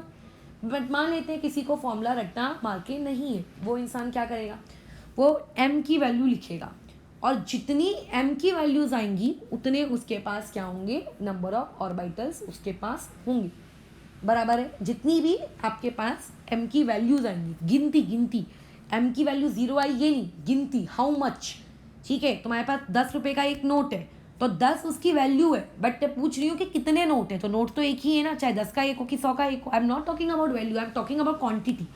तो जितनी m की क्वांटिटी आएगी वो भी किस बात को इंडिकेट करेगी, ऑर्बिटल्स को, कि how many orbitals you have. और जो आपके पास नंबर ऑफ ऑर्बिटल्स का जो फॉर्मूला है 12+1, वो भी किस चीज़ को इंडिकेट करेगा, नंबर ऑफ ऑर्बिटल्स को इंडिकेट करेगा, बराबर। तो देयरफॉर जब तुम अपनी शीट खोलोगे, ठीक है, तो शीट खोलने पे तुम लोग कैसा पाओगे कि वहाँ पे जो मैग्नेटिक क्वांटम नंबर की एक हेडिंग है, उस हेडिंग में तुमको ये चीज़ लिख कर दी गई है करके कि आपका जो 2L+1 होता है वो कुछ और नहीं बल्कि टोटल वैल्यू ऑफ m के बराबर होगा। अभी अभी मैंने वही प्रवचन दिया कि जितनी m की क्वांटिटीज होगी वही 12+1 भी तो उसी चीज़ को इंडिकेट कर रहा है। Even total value of m जो होगा वो n² के भी बराबर होगा। क्यों वो n² के बराबर होगा, क्योंकि n² भी तो नंबर ऑफ ऑर्बिटल्स को ही बता रहा है, but in terms of what, n बता रहा है वो। बस खत्म हो गया हमारा सवाल यहीं पर, ठीक है। ये वहाँ पे जो पॉइंट्स लिखा था करके वो मैंने तुम्हें बता दिया। अच्छा हाँ, एक इन्फॉर्मेशन जो मुझसे छूट गई है, ये एस सबशेल के बारे में। एस सबशेल के बारे में एक चौथा पॉइंट मैं तुम्हें बताना भूल गई करके, कि जैसे कोई तुमसे पूछेगा कि पी ऑर्बिटल में कितने, पी सबशेल में कितने डीजेनरेट ऑर्बिटल है, तो तुम बोलोगे कि पी सबशेल में 3 ऑर्बिटल होते हैं और तीनों ही डीजेनरेट होते हैं। डीजेनरेट मतलब इक्वल एनर्जी। बट अगर किसी ने तुमसे पूछा कि number of degenerate orbital in S subshell, तो देखो एस सबशेल में पहले तो ऑर्बिटल एक ही होता है, तो कैसे उसमें तुम बोल सकते हो करके कि कितने आपके पास नंबर ऑफ डीजेनरेट ऑर्बिटल्स है, तो वो नंबर ऑफ डीजेनरेट ऑर्बिटल कितने हैं, 0। क्यों 0, क्योंकि कोई है ही ना जिसके साथ वो इक्वल होगा, so therefore it is what, 0। अब आते हैं हम लोग हमारे चौथे क्वांटम नंबर पे, that is your spin quantum number. अब देखो स्पिन क्वांटम नंबर की जो दुनिया है ये आप लोगों का एक एक्सपेरिमेंटल फैक्ट है, ये आप लोगों के श्रोडिंगर वेव इक्वेशन द्वारा लाया गया कंसेप्ट नहीं है। एक्सपेरिमेंट हो रहा था, एक्सपेरिमेंट से आप लोगों का स्पिन क्वांटम नंबर निकल के आया है करके, ठीक है। अच्छा, अभी इनका मैं नाम नहीं लिख रही हूँ, गोल्डस्मिथ और उलनबैक, इन दो लोगों ने आपके स्पिन क्वांटम नंबर को प्रपोज किया है। शीट में ऑलरेडी हेडिंग में ही इन लोगों का नाम लिखा हुआ है। बेसिकली स्पिन क्वांटम नंबर को हम लोग एस सिंबल से डिनोट करते हैं, बट तुम चाहो तो उसको MS सिंबल से भी डिनोट कर सकते हो। अच्छा, अब ये क्वांटम नंबर मुझे क्या बताता है, द मोस्ट इंपॉर्टेंट फैक्ट, ये क्वांटम नंबर मेरे किस काम का है। तो सबसे पहले तो मैं एक चीज़ बता दूं कि जैसे हमारी अर्थ आपके सन के आजू बाजू रिवॉल्व करती है, that is revolution, but earth at the same time खुद की एक्सिस के अलॉन्ग रोटेशन भी तो करती है, मतलब रिवॉल्यूशन भी हो रहा है और एट द सेम टाइम वहाँ पे क्या हो रहा है करके आप लोगों का रोटेशन भी हो रहा है, रिवॉल्यूशन भी हो रहा है और एट द सेम टाइम वहाँ पे रोटेशन भी हो रहा है।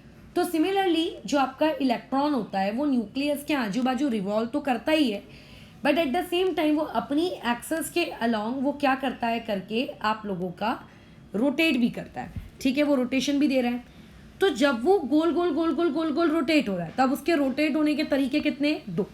मैं बिल्कुल डिटेल में नहीं बताऊंगी, जितनी तुम्हें जानकारी की आवश्यकता है सिर्फ उतनी जानकारी अपने दिमाग में फीड करो, उससे ज़्यादा तो बिल्कुल भी नहीं। वो अपनी स्पिन कर रहा है अपनी एक्सिस के अलोंग, तो उसकी जो इलेक्ट्रॉन का स्पिन का रोटेशन होगा, ओरिएंटेशन जो होगा वो कैसा हो सकता है? हो सकता है कि वो अपनी एक्सिस के अलोंग क्लॉकवाइज घूमे, या हो सकता है अपनी एक्सिस के अलोंग वो एंटी क्लॉकवाइज घूमे। बस इसी चीज को आपका ये चौथा क्वांटम नंबर यानी कि स्पिन क्वांटम नंबर आप लोगों को बताता है करके। यानी कि स्पिन क्वांटम नंबर क्या डिस्क्राइब करता है? ये डिस्क्राइब करता है आप लोगों की ओरिएंटेशन, मतलब नॉट ओरिएंटेशन, ये डिस्क्राइब करता है स्पिन ओरिएंटेशन ऑफ इलेक्ट्रॉन। ठीक है, किसकी orientation? Spin orientation of electron.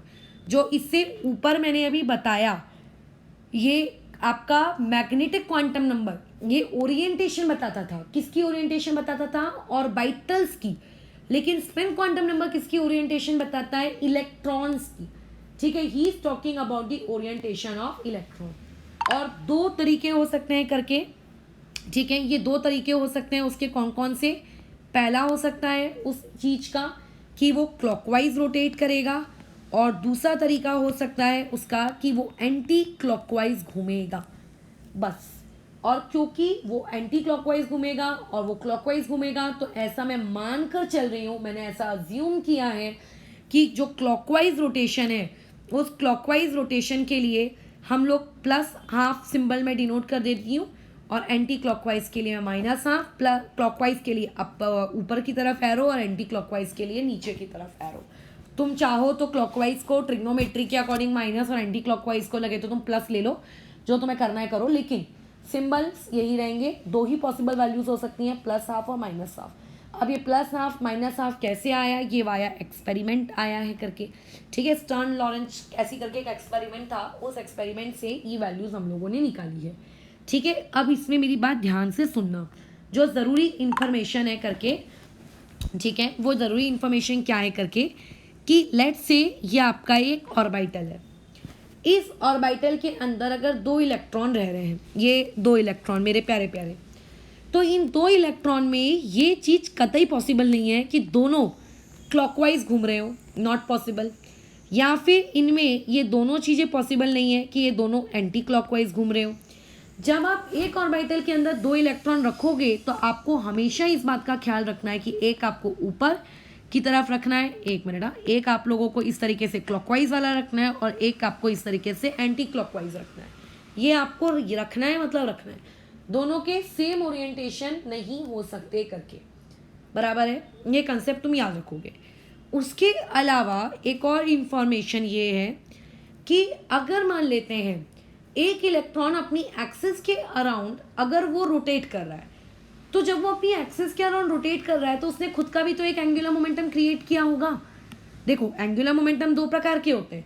अगर वो ऑर्बिट में घूम रहा है, then it will be orbital angular momentum, और अगर वो अपनी खुद की एक्सिस के अराउंड रोटेट कर रहा है, then it will be known as आपका spin angular momentum. So now I am talking about the spin angular momentum. इससे पहले हम लोग जिस एंगुलर मोमेंटम की बात कर रहे थे, that angular momentum are orbital angular momentum. Now we are talking about spin angular momentum. So spin angular momentum will be √s और ब्रैकेट में s+1 और ब्रैकेट के बाहर h/2π, या फिर जो तुम्हें पता है करके कि h/2π को मैं क्या ले सकती हूँ, h क्रॉस भी लिख सकती हूँ, ये इस तरीके से करके।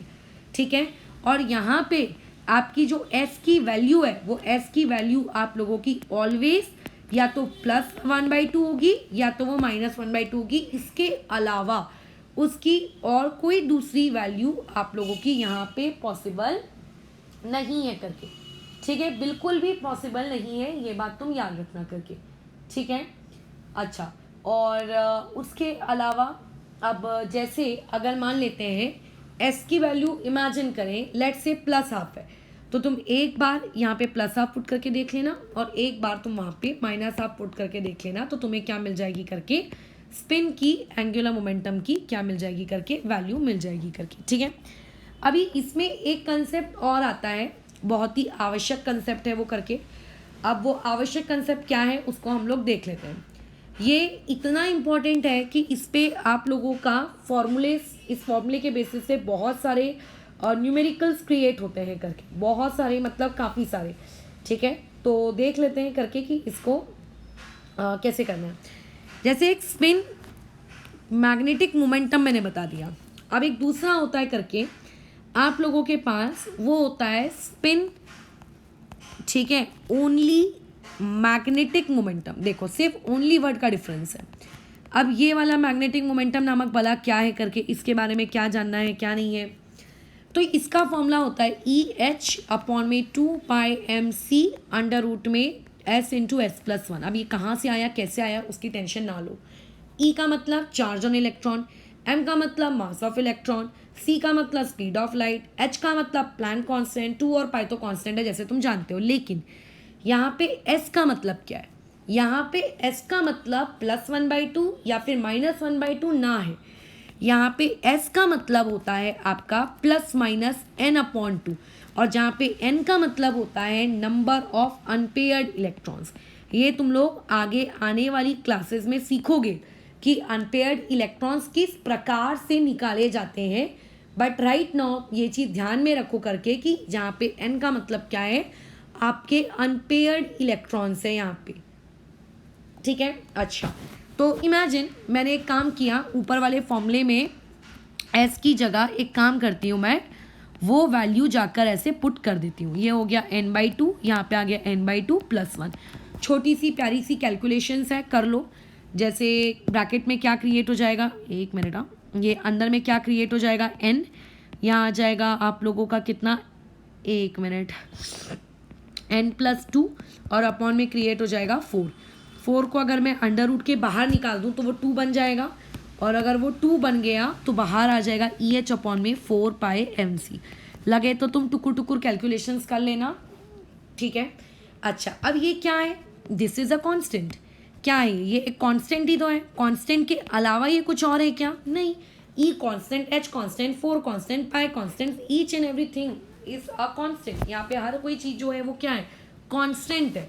सो इस कांस्टेंट को हम लोग एक सिंबल से डिनोट करते हैं, ठीक है। दैट सिंबल इज BM, ठीक है। हम यहाँ पे अज्यूम करते हैं कि लेट, ठीक है, EH/4πm/c is equal to some new constant and this new constant is denoted by the symbol B.M which is known as what, Bohr magneton. यानी कि kg जैसे एक यूनिट होती है। कई लोगों को ये दिक्कत, मतलब ऐसा कंफ्यूजन होता है कि BM एक यूनिट है, BM एक यूनिट है। BM कोई यूनिट नहीं है। BM बोहर मैग्नेटॉन क्या है, एक शॉर्ट फॉर्म है किसका, EH/4πmc का। वो बस एक शॉर्ट फॉर्म है, नथिंग एल्स। वो एक कांस्टेंट नहीं, मतलब वो एक यूनिट नहीं है, it is not a unit, ठीक है। ये उन लोगों से गलती होती है, ये एक यूनिट नहीं है, इस बात को ध्यान में रखना। ये उस पूरे कांस्टेंट को ना लिखना पड़े क्योंकि हम आलसी किस्म के लोग हैं, तो देयरफॉर हमने उस कांस्टेंट को हटाया और उसके बदले में एक नया कांस्टेंट मतलब इंट्रोड्यूस किया, एक नया shortcut symbol that is known as आपका बोहर मैग्नेटॉन। तो इस तरीके से जो स्पिन ओनली मैग्नेटिक मोमेंटम है, इसकी वैल्यू निकल के आ गई। And now this spin only magnetic moment, ठीक है, ये भी मुझे लिखने में आलसी आती है, तो इसको मैं मैग्नेटिक मोमेंट भी कह सकती हूँ। इसको मैं क्या कह सकती हूँ, मैग्नेटिक मोमेंट भी कह सकती हूँ। And we denote this magnetic moment by the symbol mu. इसको हम किससे डिनोट करते हैं, बाय द सिंबल म्यू, ठीक है। म्यू रीड करोगे तो देयरफॉर यहाँ से मैग्नेटिक मोमेंट यानी कि म्यू, इसकी वैल्यू आती है √n × n+2 और ब्रैकेट मतलब अंडर रूट के बाहर BM, जहाँ पे BM kg, metre, centimetre, seconds के जैसे कोई यूनिट नहीं है, बल्कि ये एक कांस्टेंट ही है, ठीक है, ये कांस्टेंट ही है। अब पेपर में कैसा आता है, तुमसे अलग अलग मैग्नेटिक मोमेंट्स कैलकुलेट करने को बोलता है, लेकिन n की वैल्यू आपको ढूंढनी होती है, ठीक है। अब n की वैल्यू कैसे ढूंढते हैं, ये हम लोगों की नेक्स्ट क्लास का टॉपिक रहेगा, जब हम लोग इलेक्ट्रॉनिक कॉन्फ़िगरेशंस वगैरह लिखना क्या करेंगे, सीखेंगे, ठीक है। तब हम लोग ये वाला टॉपिक देखेंगे करके कि n कैसे निकाला जाता है। लेकिन उसमें कंफ्यूज मत होना, लोग काफ़ी कंफ्यूज होते हैं। टोटल आपके पास 4 फॉर्मूलेज हैं।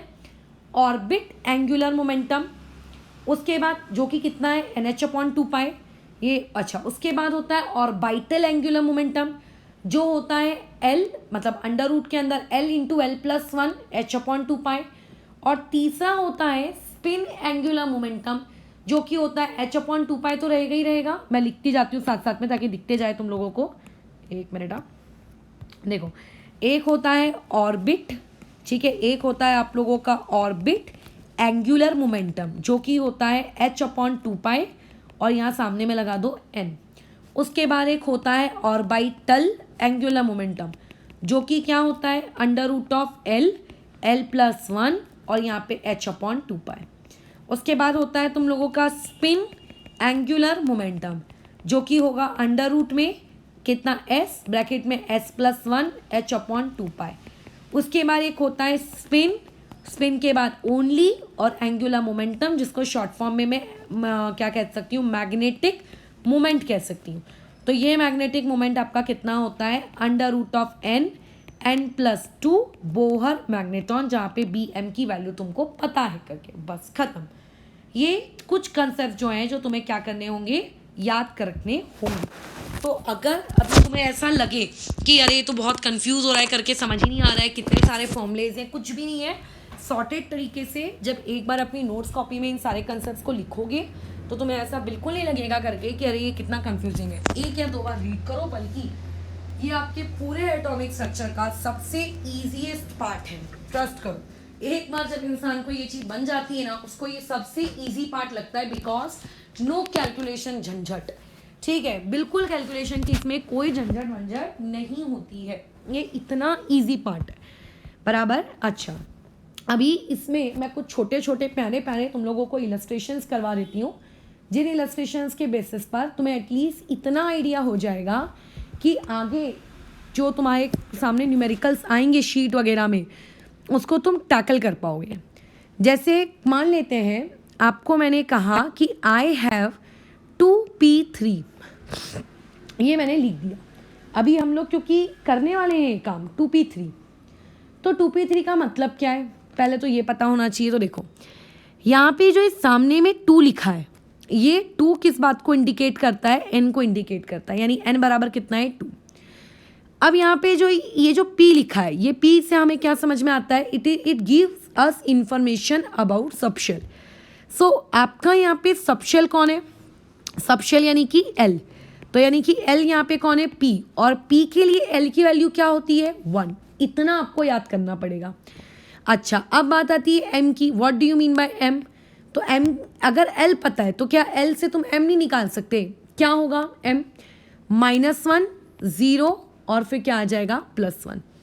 s की वैल्यू +½ भी हो सकती है, -½ भी हो सकती है, I don't have any clue, so therefore I will write ±1/2, कोई भी। सिमिलरली किसी ने तुम्हें लिख कर दे दिया 3d5, अच्छा ऊपर में 5 का मतलब क्या है, इस पे अभी मत जाना, वो नेक्स्ट लेक्चर के लिए उसको छोड़ दो। सो यहाँ से n की वैल्यू कितनी आ जाएगी 3, यहाँ से l की वैल्यू क्या आएगी, देखो d बोल रहा है और d के लिए l बराबर कितना होता है 2। अब यहाँ पे m की वैल्यू कितनी आएगी, वो रेंज करती है +l से -l इंक्लूडिंग 0, माइनस यानी कि -2 भी रहेगा, 0 भी रहेगा, +1 भी रहेगा, +2 भी रहेगा। s की वैल्यू के बारे में मुझे कोई हिंट नहीं दी गई है, सो इट कैन बी +1/2 और इट कैन बी -1/2। किसी ने मुझे कहा कि I do have 3s1, so n की वैल्यू कितनी होगी 3, l की वैल्यू कितनी होगी 0, एंड वहाँ पे m की वैल्यू भी कितनी होगी 0 और s की वैल्यू कितनी होगी +-1/2। तो यानी कि जब तुम्हें ऐसी कोई नोटेशन लिख के दी जाए तो उस नोटेशन से आपको ये पहचानते आना चाहिए कि वो किस ऑर्बिट को बिलोंग करता है, किस सबशेल को बिलोंग करता है और उसके और कितने ऑर्बिटल होंगे। ठीक है, ये इस टाइप का एक छोटा सा सवाल जो कभी तुम्हें मेंस के पेपर में ऐसे तो नहीं दिया जाएगा कि ये पहचानो इसके डेजिग्नेशंस, बट ऑब्वियसली किसी और फॉर्मेट के लिए तुम्हारे काम आ सकता है। नेक्स्ट क्वेश्चन जो कि आए हुए हैं इस टाइप के क्वेश्चन, आपको ऐसा क्या है क्वेश्चन देगा, which of the following not exist, ठीक है, विल नॉट एग्जिस्ट, इसमें से कौन सा ऐसा कॉम्बिनेशन है जो आप लोगों का एग्जिस्ट नहीं करेगा। ये क्वेश्चन दिया है, n दिया है, l दिया है, m दिया है, s दिया है। n की वैल्यू है 3, l की वैल्यू है 2, m की वैल्यू है 3, s की वैल्यू है +1/2। फिर ये दिया है 2, फिर ये दिया है 3, ये दिया है 0, ये दिया है -1/2। फिर उसके बाद दिया है 4, उसके बाद 2, उसके बाद 1 और उसके बाद +1/2। बहुत ही सिंपल सा है, छोटा सा दिमाग लगाना है। देखो कभी भी आपका l n से बड़ा नहीं हो सकता। जैसे n की वैल्यू अगर 4 है तो l की वैल्यू क्या हो सकती है, 0 हो सकती है, 1 हो सकती है, 2 हो सकती है, 3 हो सकती है, बट कभी भी 4 नहीं हो सकती और कभी भी 4 से बड़ी नहीं हो सकती। तो यहाँ पे जो ये ऑप्शन नंबर 2 बोल रहा है, इस ऑप्शन नंबर 2 में अगर n की वैल्यू आपके पास 2 रहेगी तो आपके पास l की कौन कौन सी वैल्यूज अलाउड है, या तो 0 या तो 1, बट इसके अकॉर्डिंग तो 3 आ गया है। तो कभी भी अगर तुम्हें l n से बड़ा दिख रहा है या n के बराबर भी दिख रहा है तो वाला कॉम्बिनेशन आपको जो दिया गया है वो गलत दिया गया है क्वांटम नंबर्स का। ठीक है, पहले वाले में आ जाते हैं। पहले वाले में आपको n की वैल्यू 3 दी हुई है। ठीक है, अगर n की वैल्यू 3 है तो ऐसे केस में l की क्या क्या वैल्यूज हो सकती हैं। l की वैल्यू 0 हो सकती है, 1 हो सकती है, 2 हो सकती है। तो देखो उसने l की वैल्यू कौन सी लिख के दी है, 2, कोई दिक्कत नहीं है, यहाँ तक सब कुछ सही है, n भी सही है, l भी सही है, तो उसको टिक मत मार देना कि yes it is possible. m को चेक करना, अब l की कितनी कितनी वैल्यूज है। देखो l की वैल्यू 0 हो सकती है, अगर l की वैल्यू 0 हुई तो m की कितनी वैल्यूज आएंगी, 0 आएंगी। अगर l की वैल्यू 1 हुई तो m की कितनी वैल्यूज आएंगी, -1 भी आएगी, 0 भी आएगी और 1 भी आएगी। और अगर n की वैल्यू 2 रही तो ऐसे केस में m की वैल्यू -2 आएगी, -1 आएगी, 0 आएगी, 1 आएगी, 2 आएगी। ठीक है, तो ऐसे में ये बोल रहा है कि 3 तो पॉसिबल ही नहीं है, तो देयरफॉर ये कॉम्बिनेशन गलत है। नीचे आ जाओ, आपकी n की वैल्यू 4 है तो l उससे छोटा होना चाहिए, ना तो उससे बड़ा ना तो उसके बराबर, तो देयरफॉर ये वाली चीज़ सही है। और m उसके बराबर भी हो सकता है पॉजिटिव नेगेटिव में, लेकिन उससे बड़ा नहीं हो सकता, तो ऐसे में ये तो सही है। और प्लस हाफ ले कि माइनस हाफ ले उससे कोई फ़र्क नहीं पड़ता, वहाँ पे वो चीज़ करेक्ट होगी। तो इस तरीके से तुम्हें सवाल कैसे पूछे जाएंगे। ठीक है, अच्छा, नेक्स्ट पैटर्न ऑफ सवाल अपने नोट्स कॉपी में लिख लेना। वो ये रहेगा, तुमसे बोला गया है कि आपको ऑर्बिटल एंगुलर मोमेंटम काउंट करना है। क्या काउंट करना है, orbital angular momentum of electron. ठीक है, ये चीज़। और पहला कैलकुलेट करना है 4s के लिए और दूसरा कैलकुलेट करना है 3p के लिए। कैसे कैलकुलेट करेंगे, पहले तो ऑर्बिटल एंगुलर मोमेंटम का फॉर्मूला पता होना चाहिए। सो फॉर्मूला इज़ व्हाट, कौन सा फॉर्मूला यहाँ पे तुम प्रयोग में लाने वाले हो, वो होगा h/2π, ये तो रहने ही वाला है। अच्छा, उसके बाद रहेगा अंडर रूट में l × l+1, फॉर्मूले रट लेना। अच्छा, अब यहाँ पे ये जो पहला केस दिया है 4s के लिए अगर मैं बात करूँ l की, तो l कितना होता है, 0 होता है, बस पुट कर दो फॉर्मूले में। तो अगर फॉर्मूले में पुट कर दोगे तो देयरफॉर ऑर्बिटल एंगुलर मोमेंटम मेरा कितना आ जाना है, 0 आ जाएगा, ख़त्म। ठीक है, अगर मैं बात करूँ फॉर 3p, तो 3p के लिए l की वैल्यू कितनी होगी, 1। सो ऑर्बिटल एंगुलर मोमेंटम में पुट करो, कितना आएगा फॉर्मूले में, h/2π under root of l × l+1, that is under root of 2। ठीक है, ये आ जाएगा। तुम लगे तो फिर रैशनलाइज वगैरह करना चाहते हो तो रैशनलाइज कर लेना, ये इस तरीके से ये एक पैटर्न और सवाल यहाँ से क्रिएट हो जाएगा। ठीक है, अच्छा, उसके बाद तुमसे नेक्स्ट पैटर्न और सवाल यहाँ से ये पूछा जा सकता है कि आपको क्या कर, मतलब कभी ऐसा एग्ज़ाम में देखो चीज़ें नहीं आने वाली, क्योंकि इतने छोटे लेवल का तो तुम एग्ज़ाम देने नहीं वाले हो, कैसे आसान आसान सवाल है। लेकिन जब वो आपके बड़े बड़े सवाल आएंगे और आपको अगर ये बेसिक कैसे काम करते हैं यही अगर नहीं पता होगा तो तुम उन सवालों को क्रैक नहीं कर पाओगे, अनलेस एंड अनटिल तुम्हें चीज़ें कैसे लिखना, जानना, समझना, नियम ना पता हो तो। ठीक है, इसीलिए तो पहले अभी आज की क्लास, वैसे ही वीडियो काफ़ी लंबा हो चुका है, सो देयरफॉर इसमें मैं कम सवाल ले रही हूँ, वो भी बहुत ईजी वाले। इसके बाद का जो वीडियो रहेगा उसमें मैं तुम्हें नोट्स से रिलेटेड सारी जानकारी दूंगी और उसी में इससे रिलेटेड जो आपके सबशेल, ऑर्बिटल, इससे रिलेटेड थोड़े टफ वाले सवाल, ताकि तुम्हें पता हो जाए करके कि किस तरीके से आपको लिखना है वगैरह वगैरह चीज़ें। ठीक है, सवाल अटेम्प्ट कैसे करने हैं, सोचना कैसा है, थिंकिंग कैसी रखनी है, अप्रोच कैसी रखनी है, बराबर, ताकि तुम शीट अटेम्प्ट कर सको। अदरवाइज ये छोटे छोटे सवालों को करके कुछ होने नहीं वाला है, ये सिर्फ उन सवालों को करते वक्त ताकि मुझे तुम्हें फिर से चीज़ें ना सिखानी पड़े, इसीलिए मैं अभी ये छोटे छोटे सवाल बता दे रही हूँ। पता चले मैं एक बड़ा सवाल लेने बैठ गई और मुझे ये पता चल रहा है कि तुम लोगों को यही नहीं पता है कि 2p से l कैसे निकालते हैं, तो वो बहुत हार्ट ब्रेकिंग हो जाएगा ना करके कि अरे यार इनको तो यही नहीं आता है करके।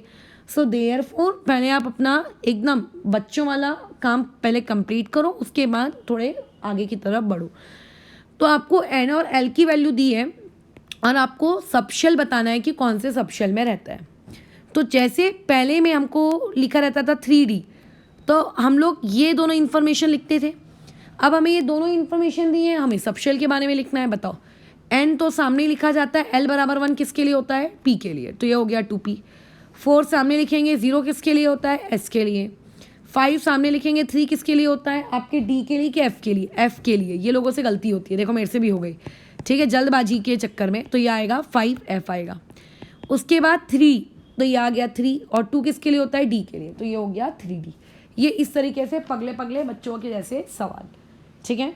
चलो, तो अभी यहाँ पर हम लोगों ने आज की क्लास ख़त्म की। अब जो नेक्स्ट टॉपिक का हम लोग कंटिन्यू करेंगे, ठीक है, वो कंटिन्यू करने वाला टॉपिक आप लोगों का रहेगा इलेक्ट्रॉनिक कॉन्फ़िगरेशन। बट ऑब्वियस है कि इलेक्ट्रॉनिक कॉन्फ़िगरेशन को कंटिन्यू करने से पहले we have to talk about note, मतलब हाँ, नोट्स, एंगुलर नोट्स वगैरह वगैरह।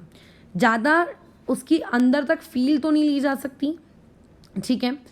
अच्छा, लेकिन फिर भी कोशिश करेंगे हम लोग उसके बारे में जानने की। उसके बाद इलेक्ट्रॉनिक कॉन्फ़िगरेशन पढ़ाने से पहले तुम्हें कुछ एनर्जी के नियम बता दूंगी, कुछ न्यूमेरिकल्स कर लेंगे। इस तरीके से हम लोग अभी टॉपिक आगे बढ़ाएंगे करके, ठीक है। तो इस चीज़ को फिर हम लोग अभी रोकते हैं।